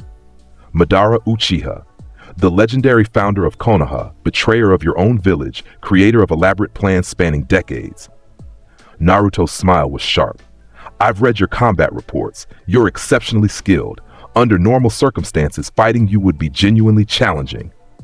"Under normal circumstances?" Madara's Sharingan spun. "And these aren't normal circumstances. You're a resurrected corpse bound by Edo Tensei. Your chakra is infinite, but your technique selection is limited to what you knew in life. You can't adapt, can't learn new skills, can't truly respond to unexpected situations. You're a snapshot of your former power, not the actual warrior." "Big words from a child. Let me show you true power." Madara activated his Susanoo, a massive humanoid construct of chakra that could level mountains. Hado number 88, Hiryu Gekizoku Shinten Raiho. The lightning dragon consumed Susanoo completely, breaking through the legendary defense like it was paper. "Your Susanoo is impressive," Naruto said, "but it's still just a chakra construct. Restructuring energy breaks down chakra constructs. Every defense you have operates on principles I've already mastered and surpassed." Madara's expression shifted from confidence to concern. This kid wasn't just strong, he was completely invalidating the Uchiha's legendary techniques. Impossible, Madara breathed. No one can simply dismiss the Sharingan's power. I'm not dismissing it, I'm explaining why it's ineffective against me. Your Sharingan can copy techniques, predict movements, cast genjutsu. Excellent abilities. However, you can't copy techniques that don't use hand seals or conventional chakra. You can't predict movements when I use shunpo at speeds your eyes can't track. And you can't cast genjutsu on someone who processes reality through multiple analytical frameworks. Naruto moved with shunpo, appearing behind Madara. Bakudo No. 79, Kuyo Shibari. 9 black holes of spiritual pressure appeared around Madara, binding him completely. You're strong, Madara-san. Probably the strongest Uchiha who ever lived, aside from Sasuke's potential. But you're fighting someone who operates on principles that didn't exist during your lifetime. It's not a fair fight. He raised Benihime toward the bound Uchiha. I respect what you tried to accomplish, even if your methods were flawed. But this war ends now. Nake, Benihime, restructure complete. Madara's Edo Tensei body broke down at the molecular level, the binding releasing him from the resurrection technique entirely. His soul departed peacefully, freed from the forced reanimation. Across the battlefield, Naruto's Bankai was systematically dismantling the remaining Edo Tensei forces. Each revived warrior was restructured at their binding points, severing the technique and releasing them properly. Within an hour, the enemy army was gone. Obito stood alone on the battlefield, his mask cracked, his army destroyed, his plans in ruins. How? He whispered. How can one person be this powerful? I'm not just powerful, I'm prepared. Obito-san, I've been planning for this confrontation since our first meeting. Every strategy you've deployed, I've already countered. Every technique you've demonstrated, I've already analyzed and developed responses for. You were fighting a war you'd already lost before it began. Naruto walked toward him calmly, Benihime resting on his shoulder. Now you have a choice. Surrender peacefully and face justice for your crimes, or force me to restructure you the same way I restructured Madara. Either way, this war is over. Obito's Sharingan spun wildly, searching for an escape, finding none. The world is broken, he said quietly. People suffer endlessly. War continues forever. How can you not want to change that? I do want to change it, but not by trapping everyone in an illusion. You can't solve real problems with fake solutions. The world is broken, yes, so we fix it properly, through systems, agreements, consequences for aggression, rewards for cooperation. It's harder than your moon's eye plan. It's slower, but it's real. And you think you can actually accomplish that? I've already started. Akatsuki is dissolved. The 5 Kage are cooperating. We just united the entire ninja world against a common threat. This war you started? It's proven that cooperation is possible. You've accidentally helped create the foundation for the peace you claim to want. Obito laughed bitterly. So I failed successfully? Essentially, yes. For a long moment, Obito was silent. Then slowly, he removed his mask completely, revealing Uchiha features twisted by years of hatred and Hashirama cells. I surrender, he said quietly. Do what you want with me. The Fourth Shinobi War ended with 0 allied casualties and the complete defeat of Obito's forces. It should have been a bloodbath. Instead, it became a demonstration of what was possible when someone with sufficient power and preparation faced a threat head-on. The aftermath was chaotic but optimistic. The 5 Kage, having witnessed unprecedented cooperation, formalized the allied shinobi forces into a permanent peacekeeping organization. Naruto was offered the position of commander. He declined. I'm 13 years old and genetically predisposed to avoiding responsibility, he said during the post-war conference. Give the position to someone who actually enjoys leadership. I'll serve as an advisor and intervention specialist. The title they gave him was Special Jonin for Strategic Operations, which basically meant the person we call when normal solutions fail. Naruto accepted that with his characteristic lazy smile. Life returned to something resembling normal, though the ninja world was fundamentally changed. Border conflicts decreased dramatically. Nations had learned that cooperation was more beneficial than warfare, and everyone knew that egregious aggression would result in Naruto Uzumaki personally restructuring your military leadership. The Biju were protected by international agreement rather than feared as weapons. The Jinchuriki were given support systems and training rather than isolation. Naruto himself continued taking missions, training new techniques, and occasionally stopping by Ichiraku Ramen for his favorite meal. You know, Tochi said one evening while Naruto ate his 5th bowl, "You saved the world, and you're still in here eating ramen like nothing happened." "The world saved itself," Naruto corrected. "I just provided the tools and removed the obstacles. People did the actual work of choosing cooperation." Humble as always. Not humble, accurate, though I will accept credit for excellent strategic planning and exceptionally creative applications of restructuring energy. Ayame laughed. "You're impossible. I'm improbable. There's a difference." 6 months after the war, Naruto received an unexpected visitor. Sasuke Uchiha appeared at his apartment, looking determined and slightly nervous. "Sasuke-san," Naruto greeted, opening the door. "To what do I owe this visit?" "I want you to train me." Naruto blinked. "Excuse me? You're the strongest person I've ever seen. You defeated Madara Uchiha like he was a genin. You restructured an entire army. You've mastered techniques that shouldn't exist. I want to learn from you." "Sasuke-san, my techniques aren't copyable through the Sharingan. They operate on completely different principles from normal ninjutsu. I don't want to copy them. I want to understand them. You said I have potential. Help me develop it properly instead of chasing power through questionable methods." Naruto studied him carefully. This was the Sasuke he'd hoped to create, someone who pursued strength through wisdom rather than hatred. "All right," he said finally. "But I warn you, my training methods are unconventional, occasionally dangerous, and frequently confusing. Can you handle that? I survived the Chunin exams, the Akatsuki threat, and learning that everything I thought I knew about my brother was wrong. I can handle unconventional training." "Excellent. We start tomorrow. Bring your sword, your chakra reserves, and your willingness to question everything you think you know about combat." Training Sasuke was entertaining in ways Naruto hadn't anticipated. The Uchiha was brilliant, dedicated, and absolutely frustrated by how Naruto's techniques worked. "How can you restructure matter without using elemental chakra?" Sasuke demanded after another failed attempt to understand Benihime's principles. "Because restructuring isn't elemental manipulation, it's existential manipulation. I'm not changing the form of existing matter through chakra. I'm rewriting what that matter fundamentally is." "That's not how chakra works. That's not how normal chakra works. But the Hogyoku protocol I received isn't normal. It's based on spiritual pressure and dimensional energy manipulation, principles that exist adjacent to chakra but operate independently. So I can't learn this?" "You can't learn Benihime, no. But you can learn to think the way I think about combat. Strategy, preparation, understanding your opponent's capabilities before engaging. That's teachable." Over the following months, Sasuke developed into something remarkable.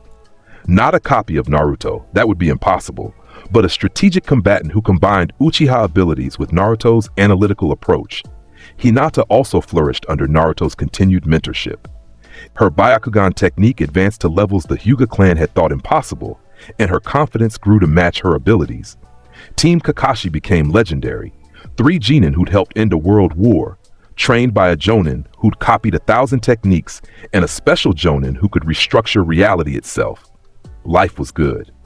Then, 2 years after the war, Kaguya Otsutsuki awakened. The rabbit goddess, the progenitor of chakra itself, sealed away by her sons millennia ago, emerged from her dimensional prison through a complex series of events involving moon manipulation and residual chakra from the war. She appeared in the sky above the Allied shinobi forces' headquarters, radiating power that made the Biju look like toys. "Humanity," she declared, her voice resonating across dimensions, "has failed. You wage war, create suffering, misuse the chakra I granted you. I shall reclaim what is mine and start anew." "Well," Naruto said, looking up at the goddess floating above them, "that's certainly dramatic. Tsunade-sama, we might want to evacuate civilians. This is about to get complicated." Kaguya attacked immediately, opening portals to her personal dimensions, spaces where she had absolute control over gravity, terrain, and reality itself. Bakudo number 81, Danku. The barrier blocked her initial assault, but Naruto could feel the strain. Kaguya's power was on a completely different level from anything he'd faced before. Interesting, he observed, analyzing her chakra signature. You're not just using chakra, you're manipulating the fundamental structure of dimensional space. That's actually quite sophisticated. You dare analyze me? Kaguya's expression was cold fury. I analyze everything. It's kind of my thing. Though I have to admit, Kaguya-sama, you're the first opponent who's actually made me concerned. The Rinnegan users, the legendary Uchiha, even the Biju, they were all working with finite power. You're operating with what appears to be limitless chakra and dimensional manipulation. That's genuinely challenging. He drew Benihime. But challenging doesn't mean impossible. Nake, Benihime. The battle that followed made the Fourth Shinobi War look like a training exercise. Kaguya shifted dimensions constantly, attacking from multiple angles through portal manipulation. She used all-killing ash bones that could disintegrate anything they touched. She controlled gravity, reshaped terrain, created tsunamis of pure chakra. Naruto countered with everything in his arsenal. Hado number 99, Goryuten Metsu, 5 dragons of spiritual pressure carved through her dimensional portals. Baku 99 Bankin. Seals attempted to bind the goddess, though she broke through them with raw power. Chikasumi no Tade. Restructuring barriers deflected her killing bones, rewriting them into harmless energy. The fight moved across multiple dimensions. Lava worlds, ice plains, gravity-distorted spaces. Each environment gave Kaguya advantages that Naruto had to overcome through strategy and adaptation. You're strong, Kaguya admitted, regenerating from a particularly devastating Hado blast. Stronger than any human has a right to be. What are you? I'm Naruto Uzumaki, and I'm someone who refuses to let godlike beings destroy the world just because they're disappointed in humanity's progress. We're flawed, yes. We make mistakes, wage wars, cause suffering. This technique, Naruto explained, his voice resonating with the Bankai's power, doesn't just restructure matter. It restructures space itself. You can't hide from it, can't escape it, can't overcome it with raw chakra. It operates on principles that exist beyond even your understanding. For the first time, Kaguya looked uncertain. Impossible. I am the progenitor of chakra. Nothing should surpass my power. Your power is vast, but it's still based on chakra manipulation. My techniques are based on spiritual pressure and existential restructuring. We're operating on completely different fundamental principles. That's why you can't simply overpower me. The Bankai's arms moved, not to attack, but to contain. They surrounded Kaguya, created barriers she couldn't pass, restricted her dimensional travel. I could restructure you, Naruto said quietly. Break you down to component energy and disperse you across dimensions. But that would be destroying knowledge, history, the origin of everything that makes the ninja world possible. I don't want to do that. Then what do you want? I want you to sleep again, not sealed in suffering, but in stasis. Rest, Kaguya-sama. Let the world continue developing. Maybe in another 1,000 years, humanity will have matured enough to meet your standards. Or maybe we'll have proven ourselves unworthy. Either way, the decision can wait. And if I refuse, then I restructure you anyway, and we lose the chance for you to witness what humanity becomes. Your choice. Kaguya floated silently, weighing her options. Then slowly she nodded. Very well, but know this, Naruto Uzumaki, I will return. And when I do, humanity must prove it deserves the chakra I granted it. That's fair. We'll do our best not to disappoint you. The ceiling was different this time. Instead of the violent imprisonment her sons had used, Naruto created a gentle stasis field using Benihaime's restructuring capabilities combined with sealing techniques. Kaguya entered the stasis peacefully, her consciousness preserved but dormant, waiting for a future where she might emerge to find a world worth preserving. As her form dissipated into energy, she spoke one last time. You are strange, Naruto Uzumaki. Neither fully human, nor fully something else. Perhaps that's what was needed. Someone who exists between definitions. I've been told I'm hard to categorize, Naruto agreed. Sleep well, Kaguya-sama. We'll try to make the world worth waking up to. The goddess faded completely and the dimensions stabilized. The ninja world was safe. Again, the aftermath of Kaguya's sealing was surprisingly low-key. Most people never knew how close they'd come to divine judgment. The allied shinobi forces classified the incident, and life continued. Naruto was promoted to full jonin, finally, and given commendations from all 5 major villages, he accepted them with his usual lazy smile and immediately went back to his normal routine. "You saved the world from a goddess," Tsunade said, exasperated. "And you're acting like it was just another Tuesday." "It was literally a Tuesday," Naruto pointed out. "And I didn't save the world. I negotiated with an extremely powerful entity and convinced her to continue her nap. Different thing entirely. You're impossible." "So I've been told." 5 years after Kaguya's sealing, Naruto stood on the Hokage monument again, looking out over Konoha. He was 18 now, no longer the 12-year-old who disrupted the Chunin exams. He'd grown taller, filled out, matured in ways that had nothing to do with physical appearance. The Hogyoku Protocol's influence had stabilized. He was still Naruto Uzumaki with Kisuke Urahara's abilities, but he'd integrated the 2 aspects of himself into something coherent.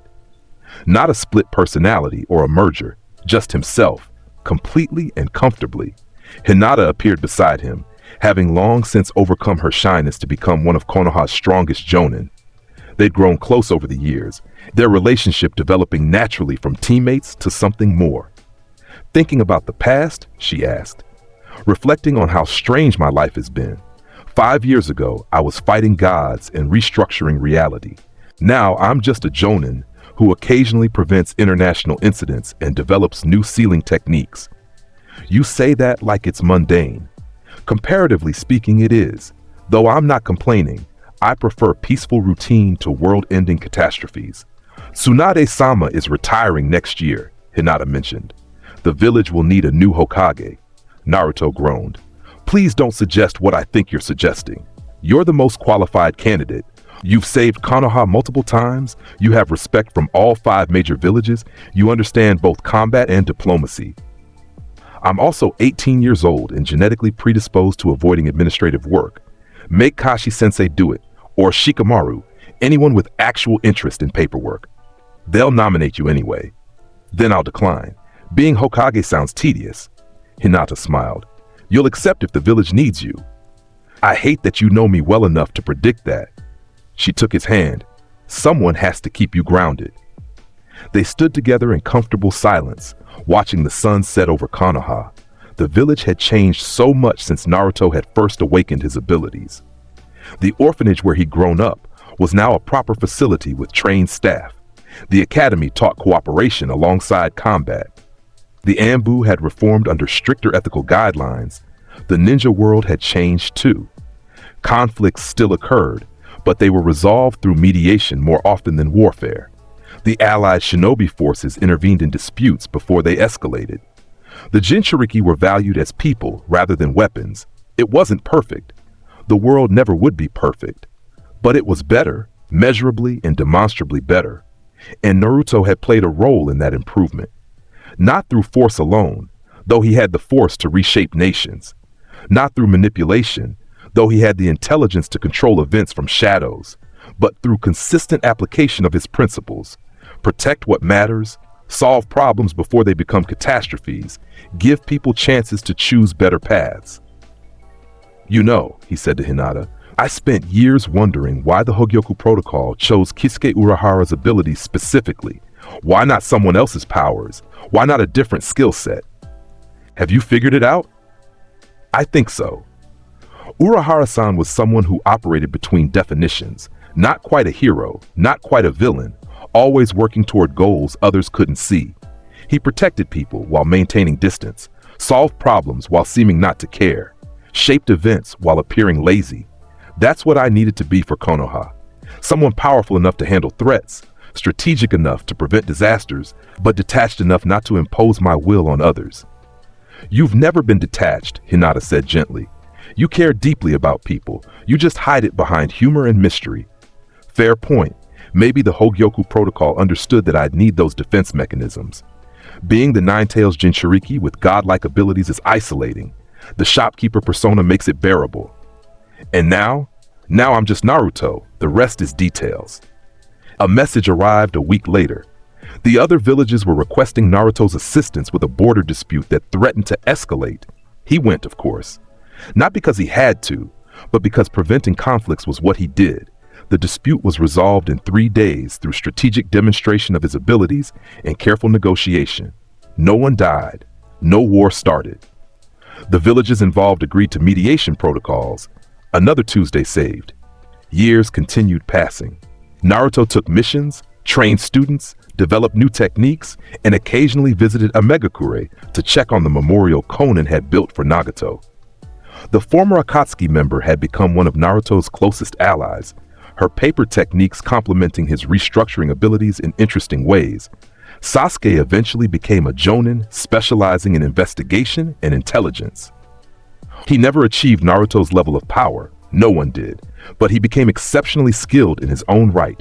Team 7 remained close, their bonds forged through shared experiences that few others could understand. And through it all, Naruto maintained his lazy smile, his mysterious aura, his shopkeeper's demeanor that hid depths most people never suspected. On his 21st birthday, Tsunade officially retired and the village council convened to select the 6th Hokage. As Hinata had predicted, they nominated Naruto. As he predicted, he declined. "I appreciate the honor," he told the assembly, "but I serve Konoha best in my current capacity. Give the position to Kakashi-sensei. He has the administrative skills, the political connections, and the willingness to sit in an office all day that I completely lack." "The village wants you," one council member insisted. "The village wants someone they trust to protect them. I'll continue doing that regardless of title. Kakashi-sensei will make an excellent Hokage, and I'll support him completely as his advisor and intervention specialist." The council debated for 3 days before accepting his recommendation. Kakashi became the 6th Hokage, with Naruto serving as his primary strategic consultant, a position that let him influence policy without handling the tedious parts of leadership. Perfect arrangement, as far as Naruto was concerned. Life continued in this comfortable pattern for several more years. Naruto married Hinata in a quiet ceremony attended by close friends and allies. They built a home on the outskirts of Konoha, close enough to respond to emergencies, but far enough for privacy. Children came eventually. First a son with Hinata's eyes and Naruto's smile, then a daughter with Hinata's gentle nature and Naruto's analytical mind. Naruto taught them about the Hogyoku protocol when they were old enough to understand, explained the abilities they might inherit, the responsibilities that came with power. "Will we be like you?" his son asked when he was 7. "You'll be like yourselves," Naruto replied. "You might develop similar abilities, or you might forge completely different paths. Either way, I'll support you." "But you're the strongest ninja alive," his daughter observed. "Won't we have to be strong too?" "Strong is relative. Your mother is strong in ways I'm not. Kakashi-sensei is strong through experience and wisdom. Tsunade-sama is strong through medical expertise and resilience. Strength takes many forms. Find yours." They grew up remarkably well-adjusted, considering their father could restructure reality and had saved the world multiple times. Naruto made sure they understood they were people first, legacies second. On his 30th birthday, Naruto stood on the Hokage monument one final time before heading home to his family. He'd accomplished everything he'd set out to do. Konoha was safe. The ninja world was stable. The people he cared about were protected. His children were growing up in a world where cooperation was valued over conflict. The Hogyoku protocol had given him abilities he'd never asked for, reshaped his identity in ways he couldn't have predicted, made him into something between human and something else. But looking back, he couldn't regret it. "Thank you, Father," he said quietly to Minato's memory, "for giving me the tools to protect what matters, for trusting I'd use this power wisely. I've done my best to honor that trust." The wind carried his words away, and Naruto smiled, that particular smile that had become his trademark, promising mystery, power, and just a hint of mischief. Then he turned and headed home, his cane tapping rhythmically against the stone pathway. Behind him, Konoha glowed in the setting sun, safe, prosperous, and at peace.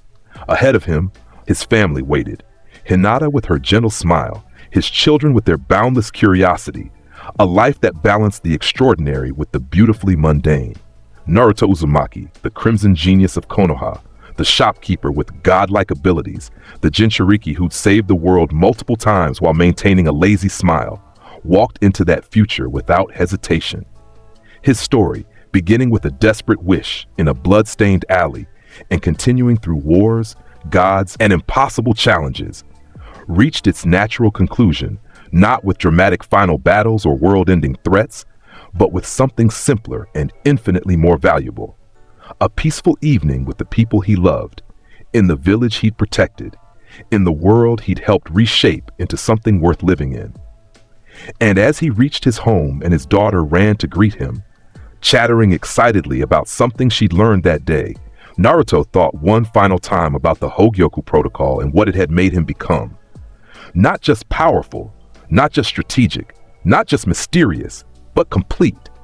Naruto Uzumaki, who'd been given the abilities of Kisuke Urahara and forged them into something uniquely his own, was finally, comfortably, undeniably himself. And that, more than any battle won or threat defeated, was the true victory. The crimson energy of Benihime faded into dormancy, no longer needed for the day.